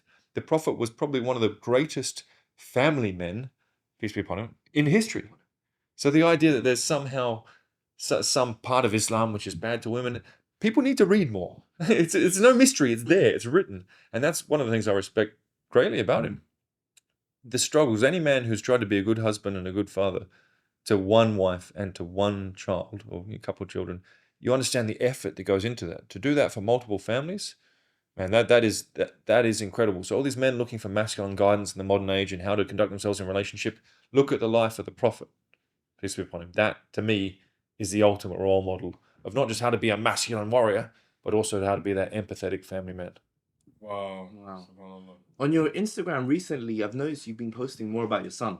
Mm. And, you know, talking about masculinity, talking about all these things that we're talking about right now, how to deal with relationships. I guess you are experiencing almost like secondhand, shall we say, third hand, of navigating the modern world as it is through your son and guiding him, I guess. What kind of things are you doing? What kind of like procedures would you say you're putting in place to kind of navigating through the world? Are you, because you see a lot of the influence, for example, to young people nowadays is through TikTok. Some people, they take phones away from their sons. Some people, they put them into kickboxing classes, these things. How are you navigating the world and being a father at the moment? I really appreciate that question. That's something I'm super passionate about. Being a father to a son, especially one who's got a lot of, that boyish energy, is really difficult nowadays because people just want to say he has ADHD. If you look at the clinical symptoms, my son has textbook ADHD. However, through certain lifestyle changes, he is a functioning, fantastic, empathetic young man. 1, fight sports, absolutely key. 2, sugar is the enemy. That'll spike these ADHD symptoms. 3, video games is the enemy. They are sitting down, getting the stimulus of running around in the world while not burning their energy. Of course, they're going to have ADHD after that. You know what I mean? And there are so many different other examples. My son is calmest and least ADHD, able to focus on menial tasks, able to be present and, not be running around sort of hyperactive once we've used that energy. So I'd say the biggest challenge nowadays in raising, a boy's boy, which my son is, alhamdulillah, is using that energy that he has and the questions he wants to ask and the conversations and the interaction he needs so that he doesn't become some labeled as ADHD, let's give him some medication to just space him out. You know what I mean? So it does take a lot of challenge because nowadays that natural high level energy that you see, especially in boys, they want to label it as negative. They want to medicate it. It's terrifying. So yeah, fight sports are huge, bro. Everyday interactions. We play table tennis for an hour each day in the evening. Wow. We're having big talks every day about life. I make sure that I'm with him in the morning and I'm with him in the evening as a minimum. Like you need to put a lot of time and a lot of presence. Kids, it's really interesting. Both my son and my daughter, every day when we go to bed, we say, what are your 3 things you're grateful for? Now, I've taken them on Ferrari world experiences. I've taken them on yachts. Like at one point, my daughter was in first class. Like they've lived well, right? What do you think they're most grateful for? It's not the status. It's not the stuff. It's that time that they had a chat with Papa, or the time that they went, Papa helped with Lego. What sticks with them most is when you as a parent, you're off the phone and you're giving them that full focus. And the one thing I will say, inshallah, my daughter is growing up without the daddy issues that pretty much every other woman has because I'm present. Wow. She called once. I was at an event in my tailor shop. There were 40 people. I said, excuse me, I need to take this. I stepped off to the side and I talked to my daughter. Of course, I showed her the group, and to this day, she says, Papa talks to me even if he's in front of 40 people. Sometimes she'll sort of sense check me. You could have had any excuse to... 100%. Never once in her life. Wow. Have I? Because, unfortunately, she was, taken to another country after divorce. I'm working really hard to try and get it back here to the UAE. Inshallah, that'll happen. But not once in her life has she not called Papa, and Papa hasn't been there, giving that affection, giving that support, giving that approval. Kids want our presence. So I'd say the main challenge for parents today, do not outsource parenting to a screen. Astaghfirullah, it's a disgusting thing to do. You need to put the screen aside yourself, and you need to give your children full focus, full presence. That's what they want. More than any gifts, more than any fancy experiences, they want your presence full on them.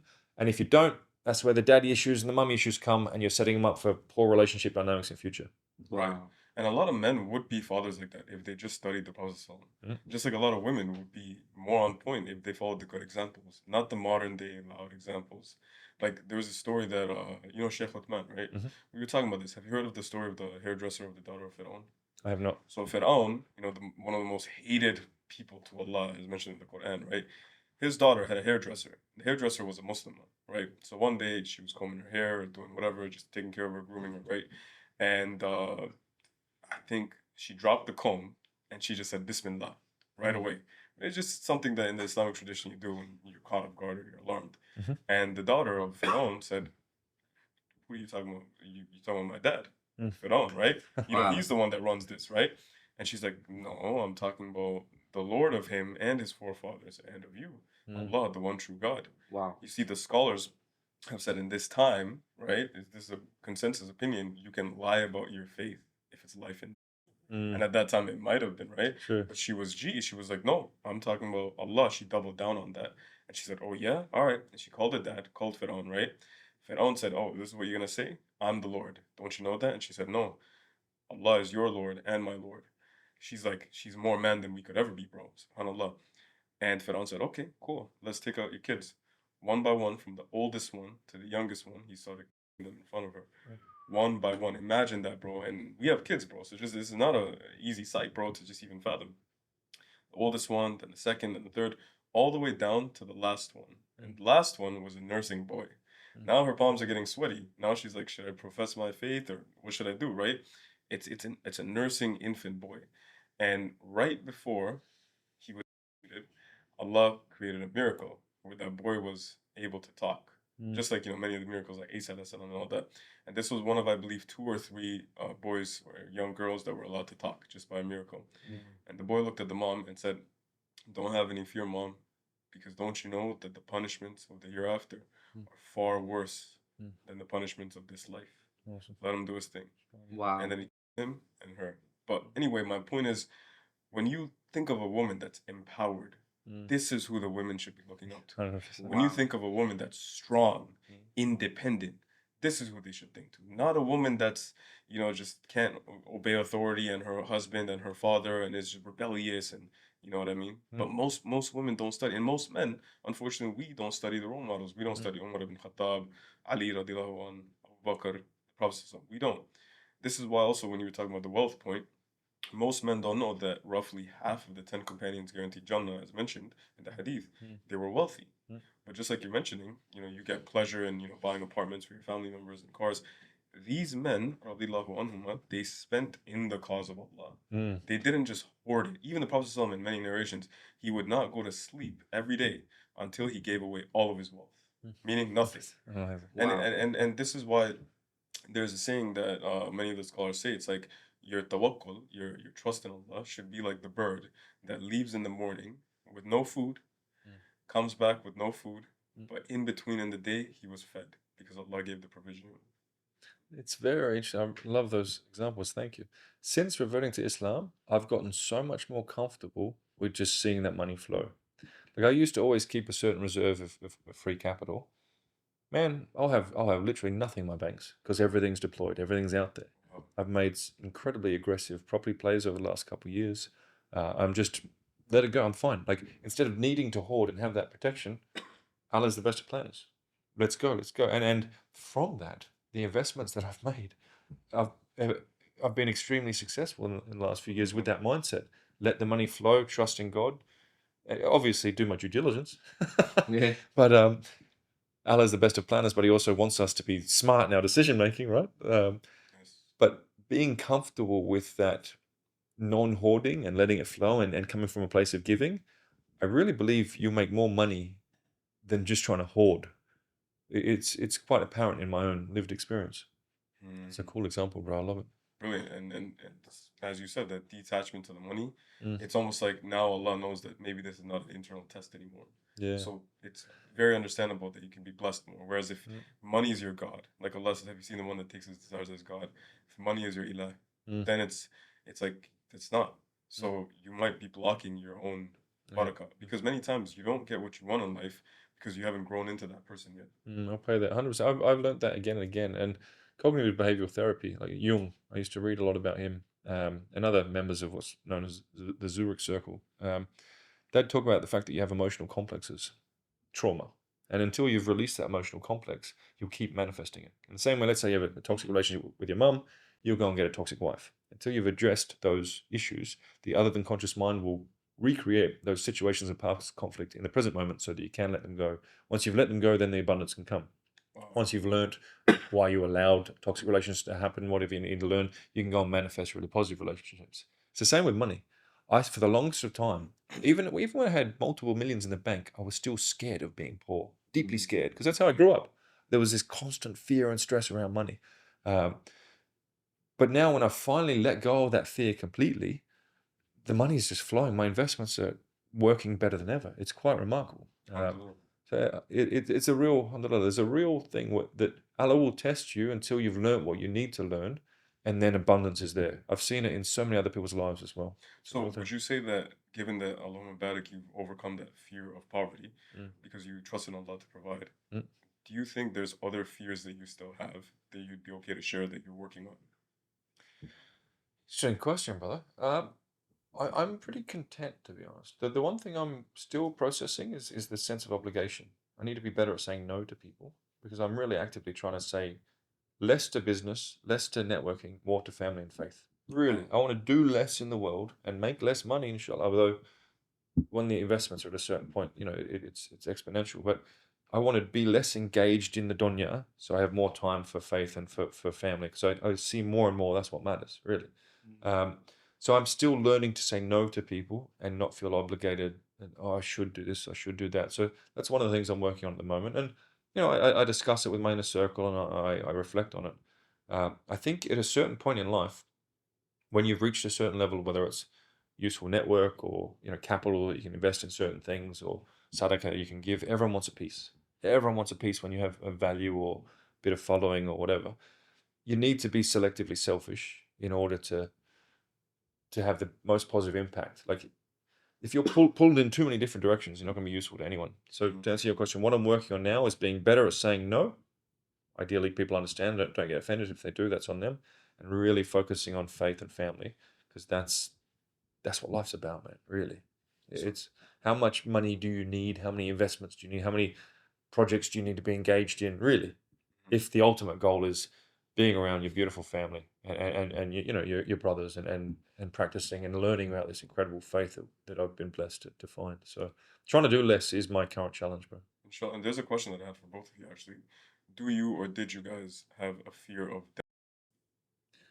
I might be a bit weird with that one because I've been in situations where I thought I was going to die. First gunfight I was in, I'd put it similar to the first time you're in a fight in school. You don't really remember it, right? So, that happened. And then you the next one you're in, you'll be a bit more conscious. And then the third one, you'll just be calculating and cool, I've been in a lot of situations, including I've been fired at by artillery has hit the house that I'm in. Couldn't hear for 3 days. Plenty of small arms fire, unusual situations in many different countries. I'm not scared of at all, even before faith, because I understood there was no room for emotion and you just have to get work done. You can get the shakes or whatever you want to get afterwards. To be honest, that stopped as well. I didn't really have the adrenaline dump that I used to. No, it's work. For me, it was a work situation and there was no room for emotions or fear because you had to get the job done and look after your team or look after yourself and so on. So, spot on. Yeah, probably not the normal response, but I'm all right with death, bro. And I know that I am very calm and capable in situations that involve potential, and I've proven that to myself fundamentally. I've got nothing else to prove to anyone else many times. So I'm at peace with it, man, and I think when it comes, it'll be a beautiful thing. Especially now, having found faith. The more I read about Jannah, the more I'm like, you know what? This ain't gonna be too bad at all, inshallah. Inshallah. Absolutely brilliant. What about you, Dan? Bro, I don't know how to follow up an answer like that. I mean, sure, but no, to be honest with you, mate, for me, I noticed that when my man is up and when I'm practicing and I'm fully on my deen, I don't really fear that much. Do you know what I mean? I'm kind of, but when my iman is a bit low, I fear munkar and nakir, man, and how I'm gonna answer those questions in the grave. Do you know what I mean? I'm like, but it's more so what is scary for me is answering to Allah for the things that if I'm slacking on my salah, that's when I start to fear death. Do you know what I mean? When I'm like messed up my practicing, the actual itself and leaving this dunya isn't such a scary thing to me per se. It's more so just, am I in a good place? Am I in good terms with Allah right now and what I should be doing in terms of purpose? You know what I mean? That's the only thing that I fear sometimes. That accountability is awesome. That's what's lacking in society. Imagine if everyone in society had that same, I'm going to have to answer to God one day. You know what they say? If you find a man who doesn't fear God, fear him. He's not accountable to anything. The fact that you feel, if certain areas of your iman have gotten weak or your practice isn't as good as it could be, you feel accountable, bro, that keeps you to being a good human. Yeah. That's what the world needs. Yeah. It's a beautiful thing. It's amazing. Like I'd say I'm not Mr. Perfect at all with things in my life, but one thing about me is I can't go to sleep without praying Isha. Awesome. Because I'm just like, what if I die in my sleep? Do you know what I mean? Like, don't get me wrong, yeah, I could die at any point, right? Mm. But like in that moment of sleep, you're kind of vulnerable, right? So you just think to yourself, like, I have no control around the situation around me. Of course, when death comes to you, you don't have control over that. But while you're asleep, that feeling of losing control to me is more apparent, you know? So it's like, I need to pray Isha or else I can't rest. I've noticed if I miss Isha, my sleep is different and my dreams are different. You know what I found super interesting? And a lot of people who don't understand Islam, they got no idea of the depth in Islam.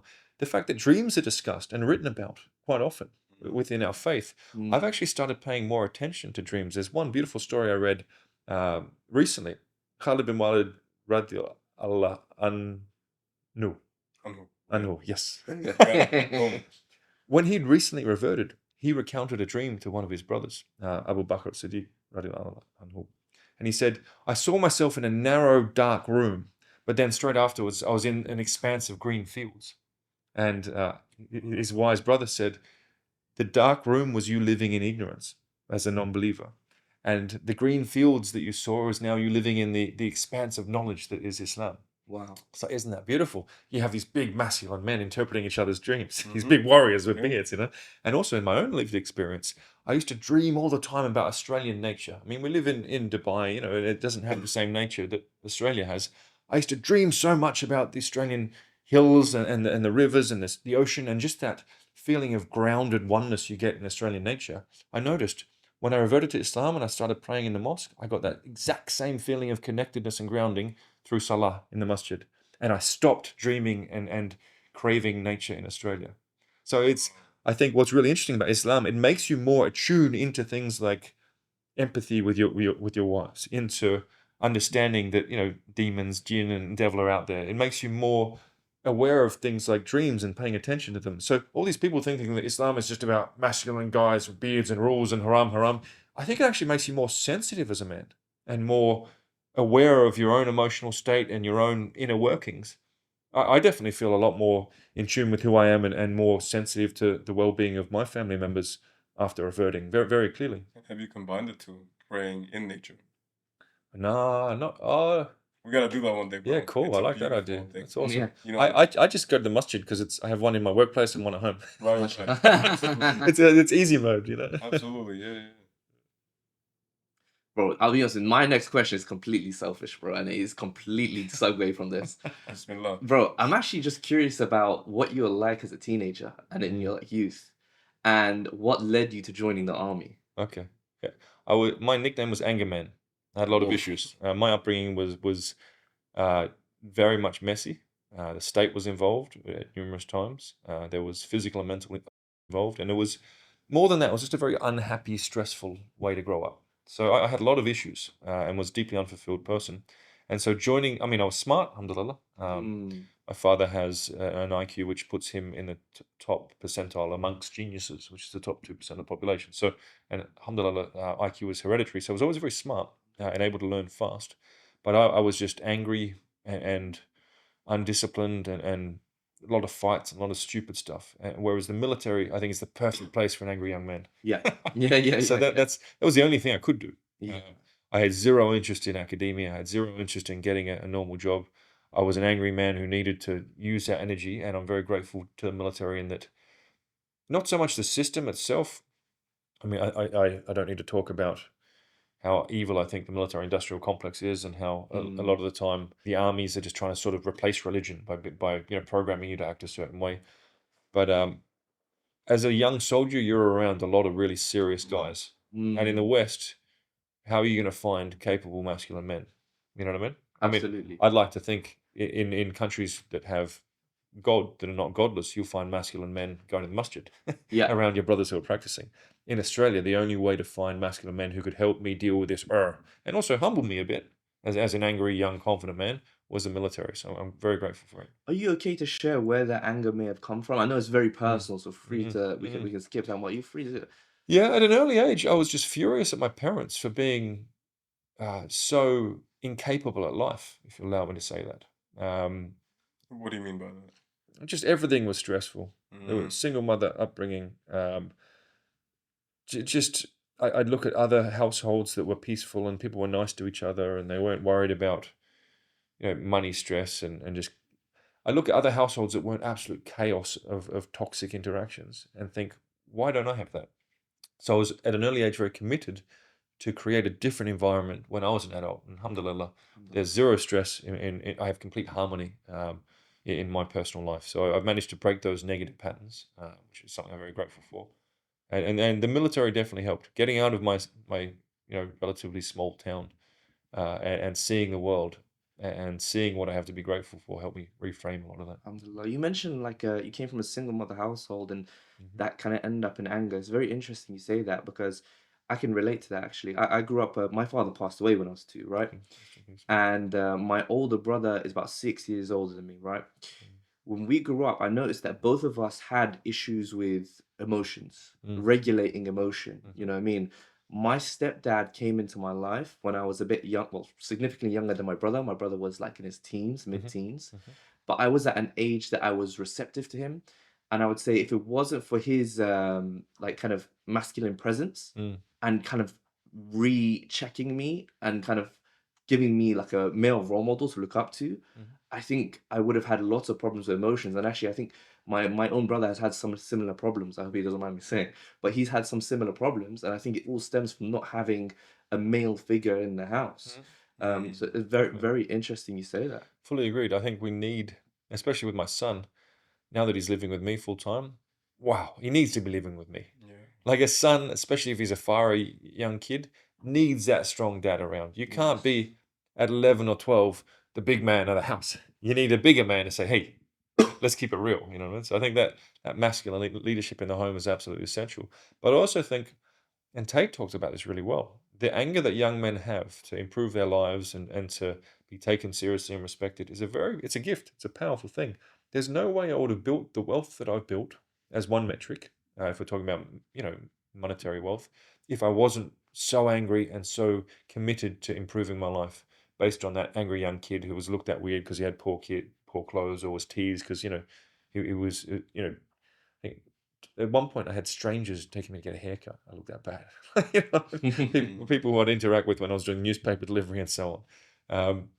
So if I wasn't growing up feeling so angry at being, so low in terms of many people looking at me, I wouldn't have had that drive, that almost productive chip on the shoulder to then go and build what I built. So I think that anger that we all have as a young man, or many of us have, is an absolute gift if channeled effectively. And it's getting harder and harder to channel it effectively. I would not recommend joining the military.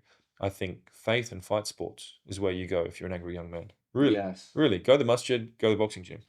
Yes. And you'll find your brotherhood in those places. Really. This being said, would you say that your relationship with your parents have evolved a lot over the few years, especially after you being Muslim? Yeah, I tried to reinitiate, but unfortunately, I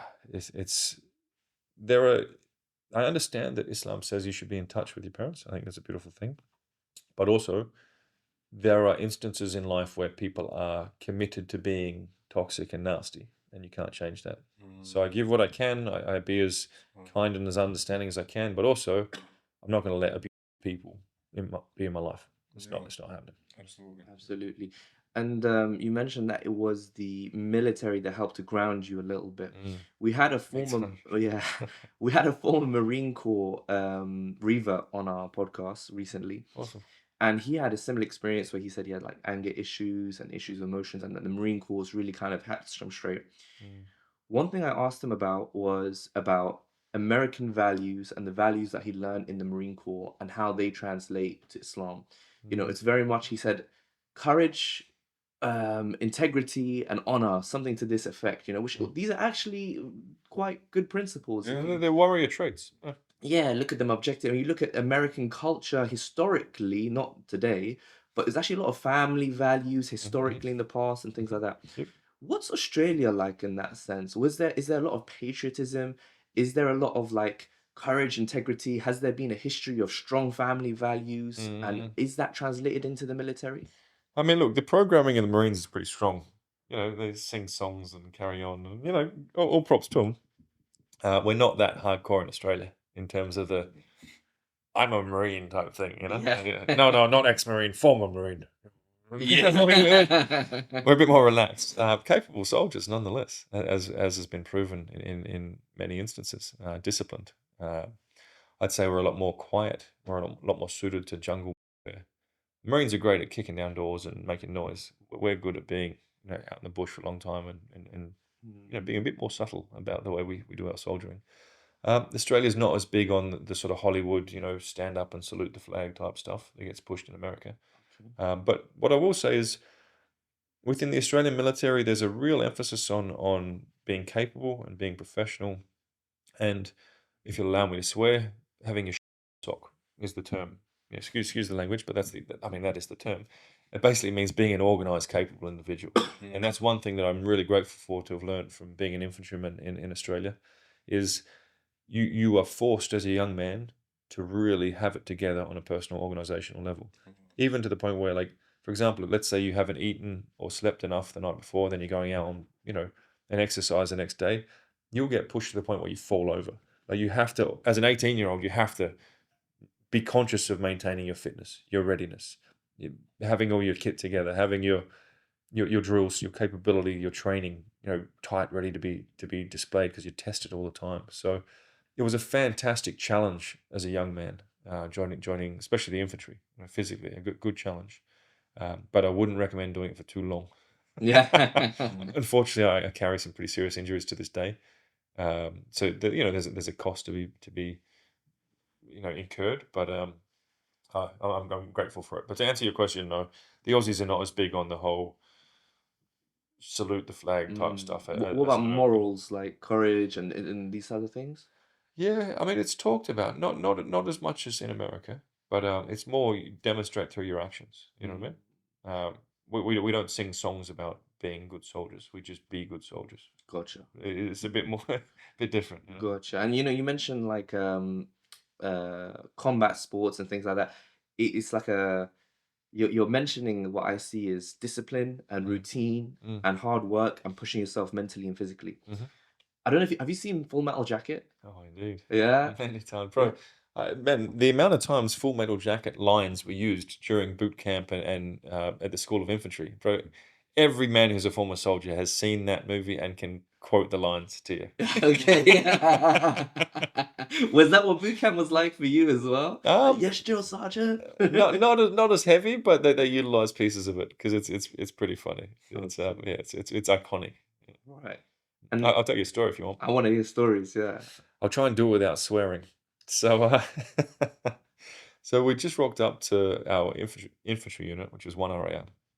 And we just come out from, first you do boot camp and then you do infantry training. So we're all, young, fit guys, but a bit intimidated to be rocking up to the unit where you're around, seasoned guys. And we all had to stand in the hallway holding our bags. Some people by the end of it, their hands were shaking a bit.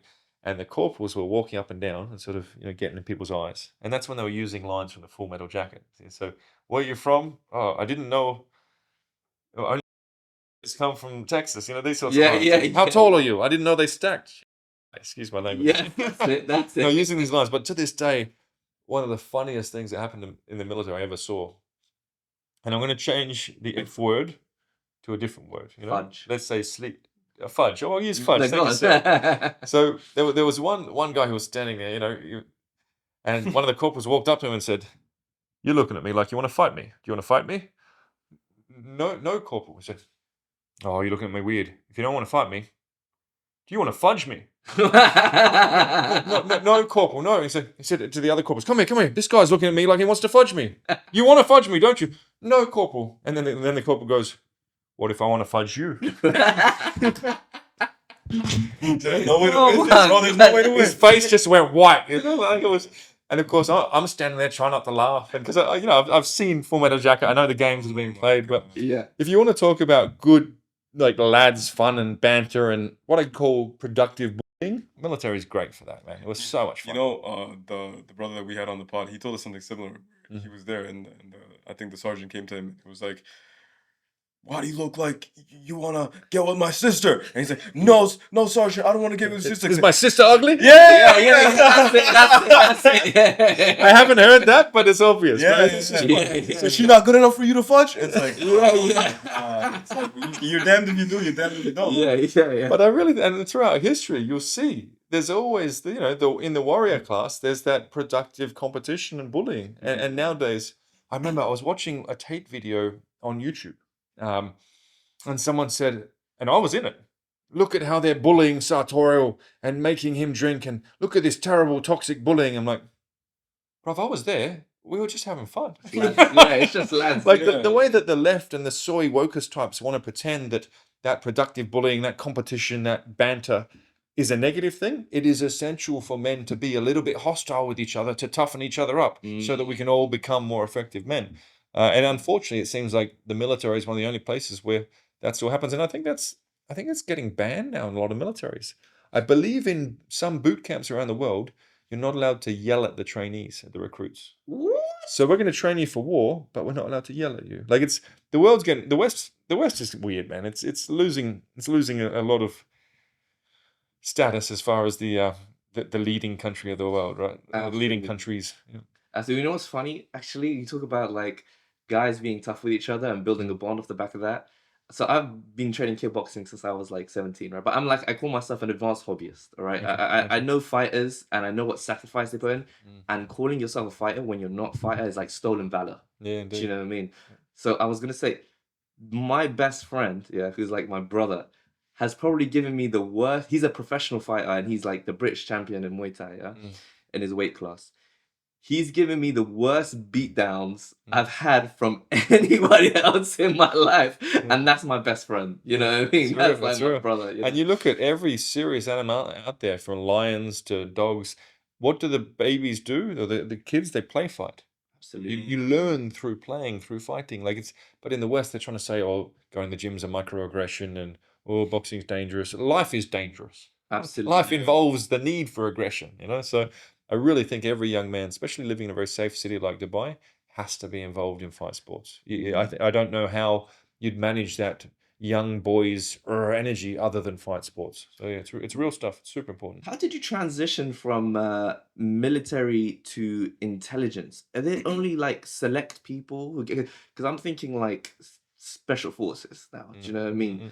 And it's only like I mean they're different functions. So I wasn't in special forces, even though I supported them on numerous ops and so on. So special forces is hunting. It's pretty physical to simplify. Whereas the intelligence work is more subtle. It's building relationships. It's learning different languages. And so my approach into the intelligence world, to speak appropriately, of course, was I did a 3-month TETM course, which is Language of East Timor. Then went to deployed to Timor as an infantryman. Spoke the language so well that battalion commander was saying, "All right, come and help me with this." And I was involved in meetings I was a private at that time, that I shouldn't have been in, but because I spoke the language, they wanted me there. From that, I got on the radar of certain people. And as soon as I got back, they're like, "You're going to do a year-long language course." I said, "Well, I'd like Arabic, please." I got Farsi, okay, which I was grateful for. Easier to learn. I kind of wish it was Arabic now. It would make my life easier in terms of reading the Quran, but I'll get there, inshallah. And so from that year-long language course, I became the highest qualified Farsi and Dari linguist in Army, Navy, Air Force. I was the number one. I got my dad's brain. I can learn stuff. Alhamdulillah. And from that, I got the tap on the shoulder that, hey, you need to apply for this. And I said, oh, all right. Well, I was still pretty young to get involved. I think I was 23 when I went into Army Intelligence. And everyone else was, a lot more experienced and a lot more capable than me. But yeah, got through that process. And from there, you get various taps on the shoulders to do various types of other work. Wow. We can cap it there. Okay, cap it there, yeah. All right, cool. But I'm very grateful for it, in that soldiering is great to learn certain things about yourself. You get challenged physically. And first overseas deployment to Timor was 2 weeks on, 2 weeks off jungle patrols. At one point, I was a gunner. I was carrying 67 kilos in terms of the weapon and what was on my back. I weighed 94 kilos. So it's a lot of work physically, right? And you're out in deep jungle getting resupplied every 4 days via helicopter, so you need to carry a certain amount of water, and you have to ration how much water you use. If you run dry before the next resup, that's on you. It was challenging stuff. Good challenging work, but the application of soldiering in the civilian world is a bit limited. Like as yes, you learn certain values, but the core skills don't translate that well to the civilian world. I'm very grateful for the intelligence piece, because what is life if it's not building relationships and convincing people to do things? And that's what intelligence, especially human intelligence, will teach you. How to profile somebody, how to build rapport with them, how to recruit them, which is effectively get them to buy into supporting you and what you want to do so that you can task them to do certain things, that translates directly to the business world. And that's why I did quite well in the business world. And at the age of 36, I got a global role in one of the largest healthcare companies in the world. My peers were in their 50s, but I got to the global level at 36. And a lot of that was based on what I learned in intelligence in terms of really understanding humans and building those genuine bonds. So yeah, very grateful for that chapter of my life. Wow, wow. What's your opinion on and perspective on violence? You're someone who's very familiar with it, having been in the army and worked in intelligence. Nowadays, like, okay, most people won't necessarily get to that level where they experience those things, but there's like a fad now, and I talk about this with our guests because essentially this podcast is about advising men and women, right? And one of the things men are getting involved in are going online, talking about being a tough guy this, tough guy that. You got other men going in the streets, being dealers, get involved with drugs and crime and things like that. And we went through a phase where violence was de-glamorized, but now it's becoming, with this new internet age, glamorized again.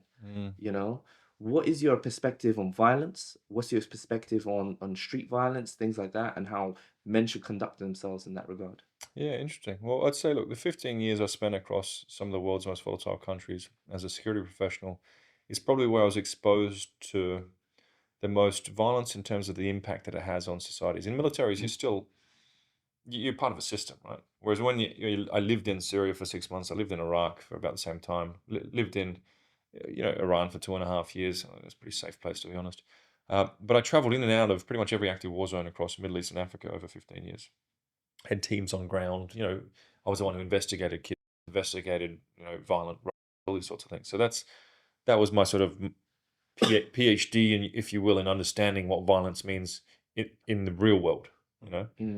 I have zero respect for anyone who gets into any fights in the street.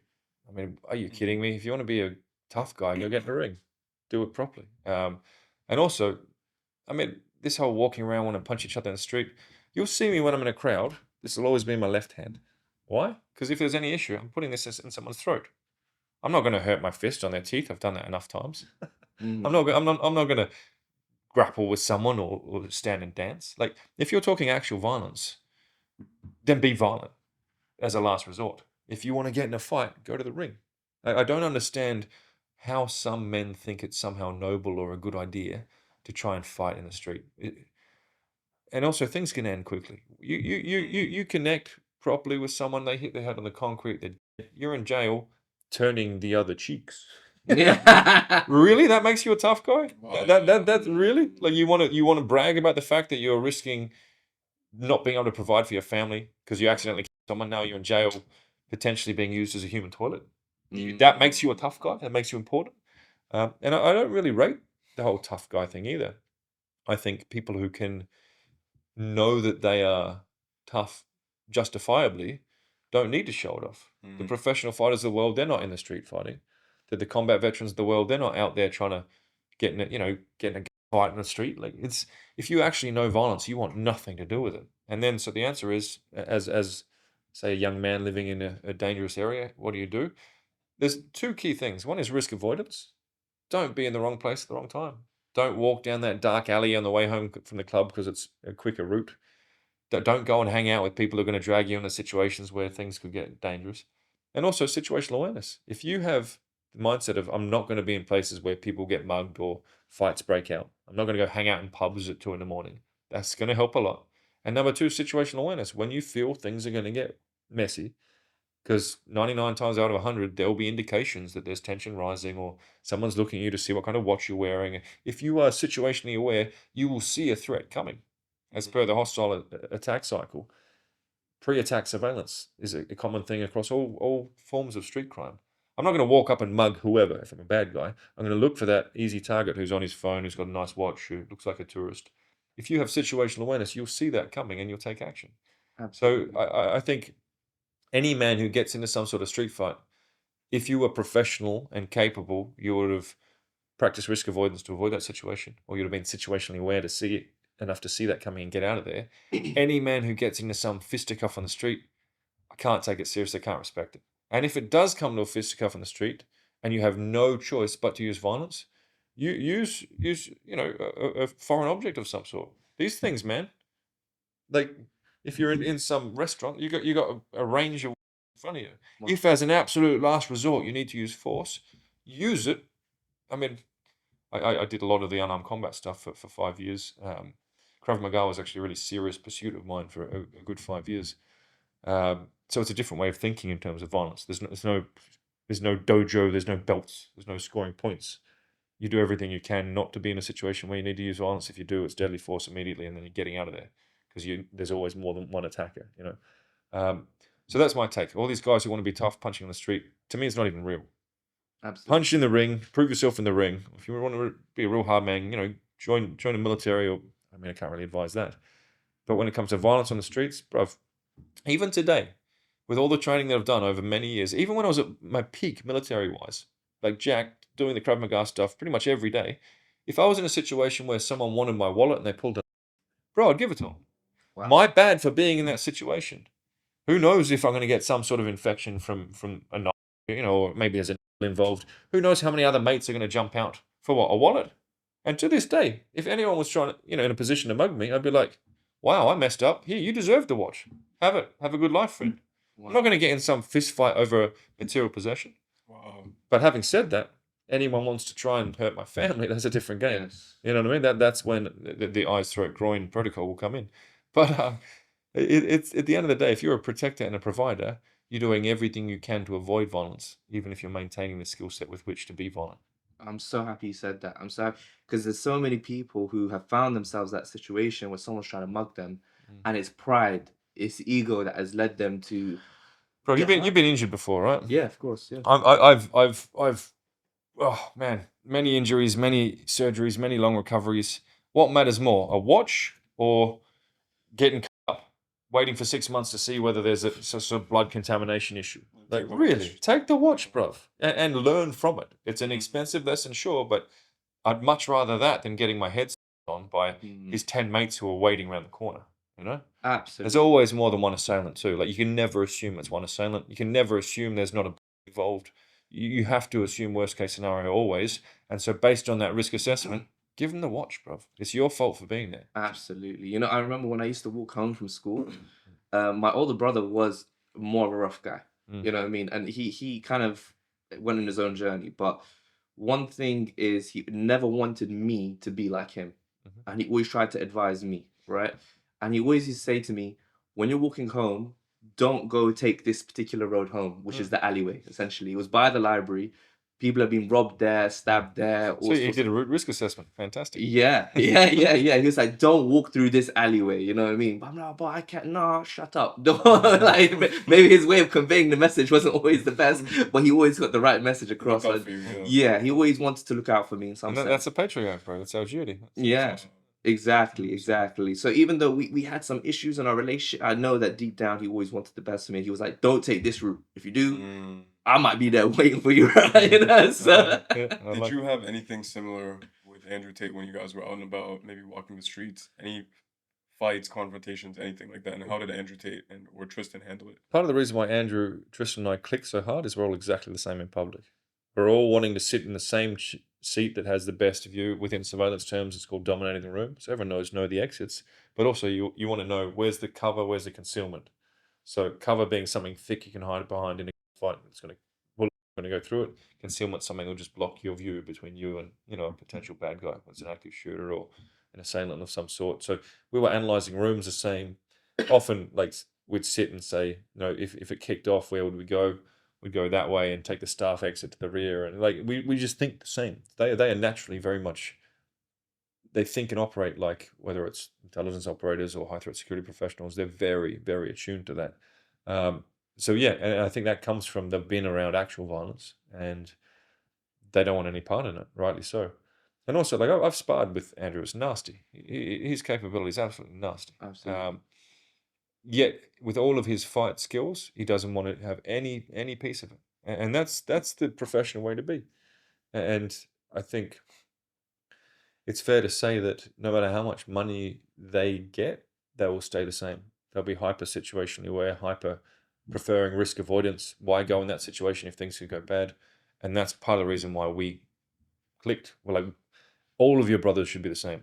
Really, everyone should be I like have that. like the most ridiculous image in my head of like all three of you sitting side by side. Everyone wants to sit across, so it's like y'all have the perfect view Yeah, of pretty much, man. the room. You know, Pretty much. I heard a story by there was the podcaster who used to be on with Logan Paul, something Janko, I think it is. He's a Christian now. George Janko. George Janko. Mm. He talked about visiting Tate in Romania and doing a podcast with him. Yeah, and he said that when he went into the restaurant to meet Tate, I don't know if this is true or if he was exaggerating, but he was like, there were literally people inside the restaurant and around the area that were actually working for him and were disguised as regular, like a person reading the newspaper in the corner. Of course. That's standard stuff. Real executive protection, you don't see it. All these people who think bodyguards are big and muscly, you are drawing more attention to the principle if you stand out as a bodyguard. Real security will be seeing everything, but will not be seen.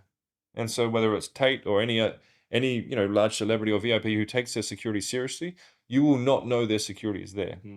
Indeed, they won't even have it in their field of awareness until they get up and all their people get up. And if you need to close in or space out accordingly, true security should not be seen. And that's the one thing. Even though Tate's a very capable fighter, he takes security seriously. Before he had his full security team, but he was starting to get famous, and I was, somewhat playing the role of executive protection. I would have to stop fans from running at them so that Tate wouldn't react. Both of these guys, like, they're ready to defend themselves as they should be, because they understand the dark side of human nature. They understand that real violence can happen. So the whole thing that I was having to do was stop people just run at them for the sake of the fans running at them. you know what I mean? But they're very grounded in reality, and they are very combat ready, and I respect that. It's the way every man should be. Are you still involved in their security now? No, not at all, brother. Not at all. I love them dearly, pray for them, but no, I'm waiting for them to be able to travel back to Dubai. To be honest, that's the day I'm waiting for. Absolutely. Yeah. One of the sad things they say is that, unfortunately, since Tate has been a Muslim, he hasn't been able to actually spend time with some of his Muslim brothers like yourself as much as he'd like. Because like as soon as he get converted, it's like boom, they just they just went for him. Like, mad. 100%. I've said clearly, I'm happy to be involved in this process. Give my witness statements. I am a credible individual. I'm not objective. Obviously, got a lot of love and respect for the brothers, but I was there when apparently all these monstrous things were happening, and I'll swear on my faith. I'll swear as per any judicial process to say what I actually saw. None of this stuff came up at any point. You know what I mean? But they don't want to hear that. Indeed, I've had a bunch of interviews from journalists and this and that. They just don't use what I say because they're, oh, hang on, he's making some good points, and he was actually there, and he seems like a pretty credible guy. You know what I mean? Yeah. So it's that communist process isn't interested in facts. They're interested in pushing their narrative that he's some mysteriously two-faced bad guy, that even though everyone who was around him all the time saw him being respectful and good to his people, all of a sudden he was magically being bad to his people. Like it's such nonsense, man. Really, I look forward to the truth winning, because 2 years and not even a trial. It's as per any Western judicial system, this whole thing is an absolute joke. It's just a joke. He was in Dubai. I saw the video of him praying with Tam Khan. Right, became a Muslim, and it's like that's it, bro. Then he's just taken out of the Muslim environment, bro. Unfortunately, but I believe that for sabr, Allah will reward him handsomely, bro, because he doesn't have it as easy as the Revert, perhaps, that just reverted, and now he has all these books, all these scholars. I get so much support, right? And again, I can walk to the mosque. It's so much easier to be on the deen if you don't. I don't even need to set that other unpro reminder, because I hear it from my house. You know, like it's cool, right? It's amazing. It's a blessing. But yeah, he hasn't had any of that support. How's life treating you in Dubai? Bro, I love it here. Yeah. And it was funny. I was in Como spending €3.5K a night, beautiful villa in this resort, and went to the restaurant, was sweating. The aircon wasn't strong enough. Ordered a steak. It took an hour. I eat my steak rare. Here you go. Yeah. Dubai will spoil you such that even in summer, it's better to be here than Europe. Really, the level of service, it's a positive, high-frequency place where people want to work. In Europe, people don't want to work. People view work as, they couldn't be bothered. In Dubai, people want to hustle. And the infrastructure here works. Even in summer, you can go to the pool. You can go. You can be in air conditioning. I think I will. Look, I'll still travel occasionally, but I'm not going to go and spend 3 months, 4 months out of the country like I used to over summer. Dubai is the best place in the world to do what matters in life. What matters in life? We want to go to the masjid. It's a lot easier when you're in Dubai as opposed to Europe. You want to spend time with your family. You want to train with the brothers. You want to eat good steak. I can live as per the key components of what make me fulfilled here in Dubai more than spending thousands and thousands of euros a day in the most high-end resorts in Europe or wherever else. Dubai wins, man. For the sort of like holistic and fundamental the fundamentals checked, pieces of life that I like, Dubai's the only place. I love it here, man. I love it. You know what I feel like? I feel like other people are just like watching and waiting for something to go wrong in Dubai just so they can, oh, see, look, like when we had the floods here, like first of all, the response to that floods, like I was here, right? They no other I can't imagine another country responding like Imagine London, bro. forget it, but Maybe there's still weeks, right? issues in London, mate. There's still issues in London that's been there for years and they haven't sorted it out, you know? Now, why do you think people are so like the haters? Why do you think Dubai has haters? Preying on you. No, I've made some videos responding to the key points of Dubai haters. And to do that, I did some research on YouTube. There are a bunch of videos by, influencer types, who are spitting hate about Dubai. They say the same talking points. It's almost like it's a script. And you know what it is? Dubai shows that the Western model is inferior. The UAE system of governance, of society, where you can practice any religion you want, however, there's strong rule of law. You cannot speak against the leaders, but you can go and live a good life. Like this system of life that we have in UAE is superior to any Western example. And I don't think the West likes it. No. On the individual level, I think someone sitting in the West is like, oh, what are they doing living such a fancy life? It must be plastic. Yeah. I think on a governmental level, they're like, oh, hang on. People aren't paying tax in UAE, but they're getting a whole lot more back from society than somewhere where they're paying 50% tax. So I think a lot of, macro and micro level, a lot of people and entities out there don't like the fact that the Dubai model of society shows that their country's approach is inferior. That's why you see so much hate. Yeah, I think it breaks the status quo as well. The idea is that Muslims all want to move to the West, right? But actually, it's like, I make a joke nowadays. Yeah, I say British people love Sharia law. They love Sharia law, man. When I first came to Dubai, I go in the elevator and I'm expecting to see like I don't know what I was expecting to see, I guess. But first thing I see is like, hello, mate, how you doing? You're right, geezer. What's going on, son? You're right. And I just realized, wait a minute. Half of it, like so many British people in Dubai, this Muslim country, as soon as anybody makes a bit of money in the UK, like I made a little bit of money and I came straight to Dubai, mate, because I see the difference, and it's just apparent that what's happening here is working and what's happening in these Western countries isn't. 100%. British people love Sharia law. And I hear that. I mean, you can see the decline in the West. It's so clear. Crime is up. People are unhappy. They're depressed. They're questioning what they get for their tax dollars. I get so much more for zero tax here in the UAE. I think the haters that are out there, when they see the UAE model, the only thing they can do is hate on it because it shows that their model, on the government level, is inferior on the country level, but also on the individual level, it shows, well, hang on, are they making the right choices in life? They're working in a dangerous city, paying high-level tax, and how are they living? We're over here in a safe city, paying no tax. Alhamdulillah, our kids are not getting weird stuff pushed on them in school. We can wear nice watches and, on a more meaningful note, we don't have to worry about, our family members being assaulted on their way to and from the workplace. This country the societal model of the UAE is so far superior to everything else out in the world. Of course they're going to hate. They have to hate. Yeah. It's their only way of coping with the fact that their country fundamentally is on decline. That's why you see so much hate from Western countries towards Dubai. Yeah, absolutely. Me coming to Dubai, I left my wife and kids and all that with my parents in Canada. And that's where I usually live. Probably going to move back to Canada, bro. And my wife's been going outside. You like communism? It's better than America, where I'm at now. It's not as good as Dubai. Of course. In the meantime, it's more safe, right? So they're going on walks every day. They're sending me out. Because they know I don't let them go on walks before. In America, a few weeks ago, right, we were talking about it. In Michigan, there was a 7-year-old Muslim girl who was at a park. And this 73-year-old American guy came. It's like, why? But again, hey. There's 6 societies. They're broken societies. Yeah. The West is absolutely broken.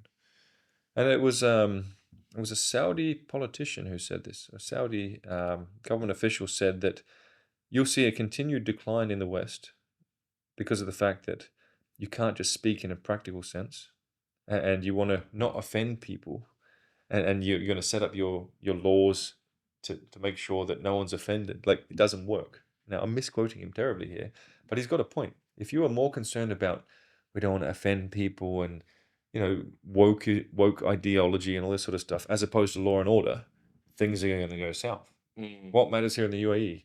People getting offended or strict law and order? As a result, the place is safe. It's quite remarkable. And speaking of Saudi, have you been there for Umrah? Not yet. So I've got a few things I want to tick in terms of my learning first. Okay. There are a few sort of milestones I want to get to in terms of my faith before I go over there to make sure that my niyyah is genuine. I want to do it as an extension of my learning, not because, hey, look, I ticked a box. I think I'll be the only person in the online space not to put up a photo of me in front of the and the way, it is possible to go to Saudi without putting it all over social media. So the answer is I'm planning to soon. Again, I've got a few more things I want to learn and lock in terms of gaps I know I have in my awareness, but I will not be putting it all over social media. I think if you do that, you should do it for yourself, not for anyone else. What are your long-term religious goals? You mentioned milestones. Where do you see yourself? What's your grand vision for your? So I'm working through my understanding of each of the pillars of our faith. I'd say I'm halfway through at least a fundamental understanding of where I want to be. I also need to get Arabic back to a certain point, and Quranic Arabic this time, where I can read at least most of what's in the Quran and understand. It won't be perfect, but I want to be able to at least read properly in Arabic again. But that takes time. My time is pulled in many different directions. I'm always trying to simplify, as discussed earlier. But yeah, it's really important to me, and I think it should be to every practicing Muslim, to be able to read the Quran in Arabic. That is just an immense amount of commitment and work. But I'm trying. Absolutely. Do you have any kind of system in place at the moment? And do you have Each people that you evening, I go just try and to? read each evening. Yeah. I do have an amazing Islamic studies teacher and a very strong Arabic, the language of the Quran, as opposed to learning Amiyah and Khaliji or Lebanese, what I used to learn. But again, it's the time management challenge is always key. Absolutely. And another personal question for you as well. Feel free to skip over it. But what you mentioned that you're co-parenting with your children. Are you teaching them Islam? Are you kind of saying, "Hey, you're a Muslim now," or are you kind of easing it into their life? Or is any comment on that? So for me, it's very important that it be an individual choice. Now, my son loves to pray with me in the mosque, which is pretty amazing. He's reading kids' books, which, to be honest, I found kids' books pretty useful as a revert as well. Just reading the Quran, when you revert, you're going to miss a lot of context, you're going to miss a lot of explanations. Those, 20 best stories from the Quran kids' books are awesome. Really, I've read a lot of Islamic kids' books. They are super useful as a revert. And so my approach with my son, I mean, he has these sorts of books. He reads about the stories of the Quran. He understands that when you hear the adhan, it's good to follow it. Like, he understands terms like astaghfirullah and bismillah and all these things. But that's from him 100%. I can't push it at all. It's his life. And again, if I do push faith on him, he's not going to practice it in earnest. He actually asked to learn Islamic studies. And so in one of the sort of units in school where it's free time, he now does Islamic studies of his own accord. So I'm not pushing him at all, but he is seeing the value in faith quite clearly, which is quite beautiful. Obviously, I pray for him to become Muslim, but that is not my place to push it at all, because it wouldn't be real if I did push it. And also, on principle, it's his life and his choice. That's my view. It sounds like he's already made great steps in his journey. He has a lot of big questions about life. Wow. And I'm aware of the fact that answers from dad carry a lot of weight. So while I do talk fondly about the benefits I get from Islam, I'm very careful not to push it on him. He needs to find it himself. And how old is he? He's 12 now. Wow, big thinker already. Yeah, getting there. Every year he goes to Thailand for kickboxing. We're thinking of changing that so he can go to Dagestan and train there over Grappling. summer. Yeah, but also just the mindset. Bro. Yeah. The Dagestani boys, they're not playing. They're serious lads. And I want my boy to be around that. So Yeah. Dubai can make you a bit soft, a bit spoiled. Yeah. Thailand's great, but there's a very playful culture over Yeah, there. it's chilled. It's chilled. I would like it to be a bit more grounded in faith as well. So Absolutely. I think Dagestan will be the way to do it going forward, inshallah. Inshallah. Bro, I have one more question for you, which is, you're a revert, right? And I've never actually heard this question asked a revert, right? Because a lot of people, they don't know how, a lot of Muslims that are born Muslims, they have good intention, some of them, and they don't necessarily know how to like speak or communicate with reverts, right? Like you just said, I want my son to take his own journey, and you're quite relaxed with it. A lot of Muslims, Haram. yeah, haram, or they'll relax. come and say, let me give you these books. Do you read? Let me teach you this. Let me talk about this. And Save your son. save this, and they put a lot of pressure on reverts, or some of them don't put pressure enough, and they want to show that they can be liberal too. It's what kind of dawah do you continue to receive? Because we all give dawah to each other, right? Me and Fayad, even you and me and me, you give us dawah, to be honest.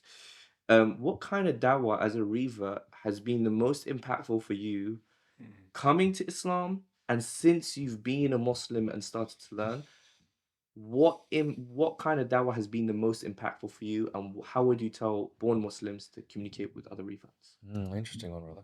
Well, in terms of my son, look, I know that I should be pushing, but I'm sorry. I also know how human psychology works. If I try and push Islam on him, he'll rebel against that. Also, his mum has her beliefs, which are not mine. So out of respect, I'm not going to push anything on him. So that's my decision on that hill. Sorry. And again, I pray that he'll find it, but that's his path. But yeah, he's an insightful, young, strong-minded young man. So if you logically look at Islam and you're a smart guy, we know what happens. Alhamdulillah for that. So to answer your question, brother, in terms of continued dawah, what I'm finding really worthwhile now is that the stories and the role models, the magnificent men throughout Islamic history, magnificent men who've done incredible things in terms of leading soldiers into battle and guiding multiple families. Nowadays, you see everyone giving, oh, look at that footballer, he's amazing. Bruv, he lives a life of luxury and kicks a ball around. Is he that amazing? Oh, look at that rapper, he's so cool. Is he? Really? Talking about drugs and many women. And the modern day role models are trash. What I'm super enjoying as a revert who's 2 years into the journey is learning about those incredible figures throughout Islamic history, the generals, the warriors, the ones who had insight on certain topics. We are all looking for role models as men, right? We all want to look and see, what sort of man should I be? We have those role models within our faith. I don't know why more people aren't reading into that and really almost geeking out on, whoa. Like we look at the Prophet, peace be upon him. Battles, conquest, multiple families, a brutal, like clear-cut strategist, but also very empathetic and caring. That's the sort of man we should aspire to be, not someone who can kick a football well and lives in his multi-million-dollar mansion, pampered. So I'm really enjoying the stories of incredible masculine figures throughout Islamic history. Super enjoying that, especially in the military sense, the military strategy sense, and seeing how much military strategy from those days still comes through in today's sort of combat zones around the world. The dawah that I find useful, unfortunately, the Haram Police I find to be not useful. I think a lot of people are trying to flex on you when really it's like, bruv, don't assume my intent. People want to criticize me for being flashy. Am I being flashy because I believe in dunya, or am I being flashy because that's modern day dawah? If you want to just go on Instagram and talk about faith, people aren't listening. If you show a bit of, wow, success, wow, hey, that's cool and interesting, and then faith, that's what carries the message, you know? So I do get a bit sick of the Haram Police trying to assume my intent and tell me what I should and shouldn't be doing. I consult sheikhs and imams and very well-read religious people every week on many different things. Some random dude on Instagram thinks he can tell me how to live my life. So I am a bit sick of the Haram Police in that sense. And I think the Haram Police, I understand it's our duty to call out sins and to guide our brothers, definitely. But I think a lot of the Haram Police are doing it for selfish reasons. They want to feel, above, and so they can talk to someone and talk down to someone. I don't think a lot of the Haram policing actually helps the Ummah that much. I think the Haram Police should look at their intent Are they doing it to try and feel morally superior, or they're actually really trying to help somebody? That's what I'd say to the Haram Police. And I guarantee, if you looked into their lives, it wouldn't be so clean. But the dawah that's effective, brother, I like the conversations. Really. I think obviously I read, and I really enjoy reading. I haven't sort of read for years, but since becoming Muslim, all of a sudden I can read again because it's interesting enough to hold my attention. So I love the reading piece, but the discussions with brothers who share stories like the ones you shared earlier, those little snippets, those little stories from throughout, Islamic history and from the Quran and, the associated hadith, that's the currency I'm really engaging with right now. There's so much depth there. You could spend a lifetime learning about our faith, and you'd still die feeling you missed out. I remember there was I think one of the companions of the Prophet, peace be upon him, he'd studied all his life, and his one regret on his bed was that he didn't study more. I forget exactly who that was, and I can fully empathize with that. Wow. There's just so much to learn, and I feel like there's so little time to do it. So yeah, I'm enjoying the stories. I am tackling the language, enjoying the gains in that, and I'm not enjoying the Haram Police. Wow. Yeah, definitely, man. But I engage with them. I engage with them too. Yeah. You want to tell me that dogs are haram? Cool. Let's go into the scripture on that. Yeah. You want to tell me that you shouldn't be wealthy as a Muslim? All right, cool. Let's talk. What I love to do to these Haram Police is to quote the Quran at them when they want to make certain claims, such as, oh, you shouldn't try and build wealth as a Muslim, or you shouldn't be so attached to the dunya. It's like, brother, I'm not attached. All of my supercars, which I have more than I should, they don't have comprehensive insurance. I have no loans. I have no attachment to any of these things. If something happens, all right, it happens. Like I'm probably the least attached to the dunya person that I know in my social circles. People are going to assume because I use flashy stuff from dunya for dawah purposes that all of a sudden I'm trying to be boastful. Why do you not have insurance? Don't believe in it. You're gonna love this book, bro. Oh, yeah, really. It's into that. Well, yeah. Why buy comprehensive car insurance? Spend that money on driver training instead. Use situational awareness. Use risk avoidance. Don't drive if you're tired or if it's rainy. Be smart about your approach as a driver and take that mindset that if something happens to the car, then it's my fault and I'll pay for it. Why would I outsource responsibility for my own failings to an insurance company? I don't do insurance, but also, probably shouldn't say that online. Let's put it this way. A friend of mine who has a very expensive car, who I was driving through Europe with, didn't have comprehensive insurance on that very expensive car. Okay. Very expensive car. So I was like, hang on, that's a kind of courage that I think is cool. I'm going to be that guy. Since then, I've not. Even, that was before Islam. Even before Islam, I was like, no, I'm not doing insurance on my cars. I will take responsibility for my actions. Wow. And also, if I'm tired, I'll just get an Uber. Like, I'm smart about it. If I can't be fully switched on and maintain that full situational awareness, I'm not going to drive. Yeah. So I want to rewind a bit because Danish asked a very good question: how the dawah has impacted you, and what type of dawah has been more impactful towards you as a Muslim. But a lot of brothers, unfortunately, they only know you after you became Muslim. So they look at you, they're like, oh, he's been in Dubai, he's been probably Muslim 10, 20 years, but they don't know it's only been 2 years. So for these brothers, I want you to go into your revert story in a nutshell, like how it actually happened. Was it a multiple month thing? How did you revert? So I had someone do dawah to me first in 2004, showing my age now, when I was learning Farsi in Melbourne, School of Languages. We went to the Iranian area of Melbourne, and there was a guy who said to me in Farsi, my Farsi was strong at that point, he said, you have to learn Arabic though. I'm like, why is that? He brought out the Quran, he said, otherwise how are you going to read this? And of course I'm still a soldier back then. I'm like, why would I read that? Yeah. But he's like, yeah, cool that you're a white dude who speaks Farsi. Cool. That ain't going to help you. You need to learn Arabic so you can read this book. And I remember his face to this day. Was that 20 years ago? Because he was just so like, yeah, nice, whatever. You've learned Farsi. Ain't going to help you. You need to learn Arabic. So that was my first dawah experience. Went over to Iran, around that time. Moved to the Middle East in 2007. And I remember coffee shops in Tehran and in Damascus and in Aleppo and, all throughout Jordan as well. So much dawah, like 15 years ago. But again, at that time, Islam was, that's where the extremists come from. That's where the suppression of women is. I had all these myths that, let's face it, Hollywood's put in our heads. And then the mainstream media is put in everybody's heads. So I was still resisting Islam for the longest time. But the first thing that really got me thinking, every time I met a man who was like, you know what, that's a good dude, honorable, physical, capable, calm, grounded, I'd then find out he was very religious. Kept happening again and again. So I noticed the men I respect the most were very much on their deen, even if back then I didn't know the term on the deen. So I kept thinking, all right, all the men I respect most in this world, through all my dealings across the Middle East, take their faith very seriously. I'm going to start looking into the faith. I first started reading about Islam and looking into it, I'd say about a decade ago. Obviously, had already read the Quran at that point as part of my job, within the intelligence world. Wow. But with a very different sort of spirit. It was more analyzing the understanding of those scary Muslim people as opposed to viewing it as the truth. But then over time, I just realized more and more my values match the values of Islam perfectly. Even before Islam, I believed that if a man's going to be sexual with a woman, he should take care of her. Even before Islam, I believed that it's a man's duty to be able to provide and protect and be strong. And believed in the idea of being honorable and strong and tough, but also being empathetic and caring and a good family man. Everything that I kept seeing in Islam, I'd have these aha moments. It was like, oh, hang on, that's what I believe. Another example being Nia. For the longest of time, I was reflecting on the fact that, hang on, the underlying energy with which we approach a task, whether that's getting money or building business or relationship, it drastically impacts the outcome. Yes. And within Islam, within our religion, okay, there's niyyah. Set the right every time before you even call adhan, you set niyyah. Before you do wudu, you set your niyyah. When you go to pray, you set your niyyah. You set your intention.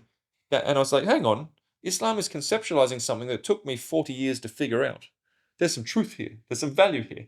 And also, are we that arrogant enough to think, as non-Muslims, that we understand how to live optimally, how to run the human mind and body and our interactions and our families? We know better than something that was written 1,400 years ago and is being practiced by 2 billion people. That's a little bit arrogant. So I accepted more and more that, hang on, there is a guidebook, a user manual to the human life, the human mind, and that is within our faith. That is the Quran and the associated hadith. I was like, all right, so there's value there. There is logical value to that my values as a person align within Islam, but also shaitan is so real.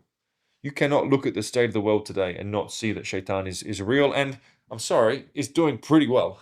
Yeah. Shaitan, I think, in many ways is more effective at the deviousness and the drawing people away from God, his primary goal, than ever before in history. I really believe that. These things help a lot, unfortunately. Social media and all the constant assault that people get from these essentially satanic agendas being pushed on them. And so I thought, my value system's aligned with Islam.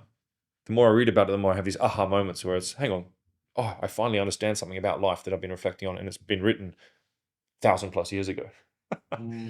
I see that if I follow Islam, I'll be more content. The men I respect the most are really devout Muslims. Shaitan is real, and the only way to stop that, the only thing that can stand up to shaitan is Islam. Then obviously it's the right move on the chessboard. So it's very much a logical choice to adopt Islam. And then what I often say is you won't understand the power of Islam until you practice it. When I started praying, especially in the masjid, that emotional hit, man, it's real. There is power in prayer because you are hitting that reset. And I see the way modern day spirituality tries to imitate prayer. You should say mantras about being a good person. That's what we say when we pray. Yeah. You should set up, these modern day hippies, you should set up an energetic field around you to shield from bad energies. A'udhu billahi minash shaitanir rajim. I seek refuge in God from, the negative, satanic agendas out there. You should stop what you're doing throughout the day and you should meditate. That's why we pray regularly. You should fast. That's what we do during Ramadan. So much of what modern day sort of health and self-development is trying to replicate is already within Islam and has been in a superior fashion for so long. I was like, it just makes sense.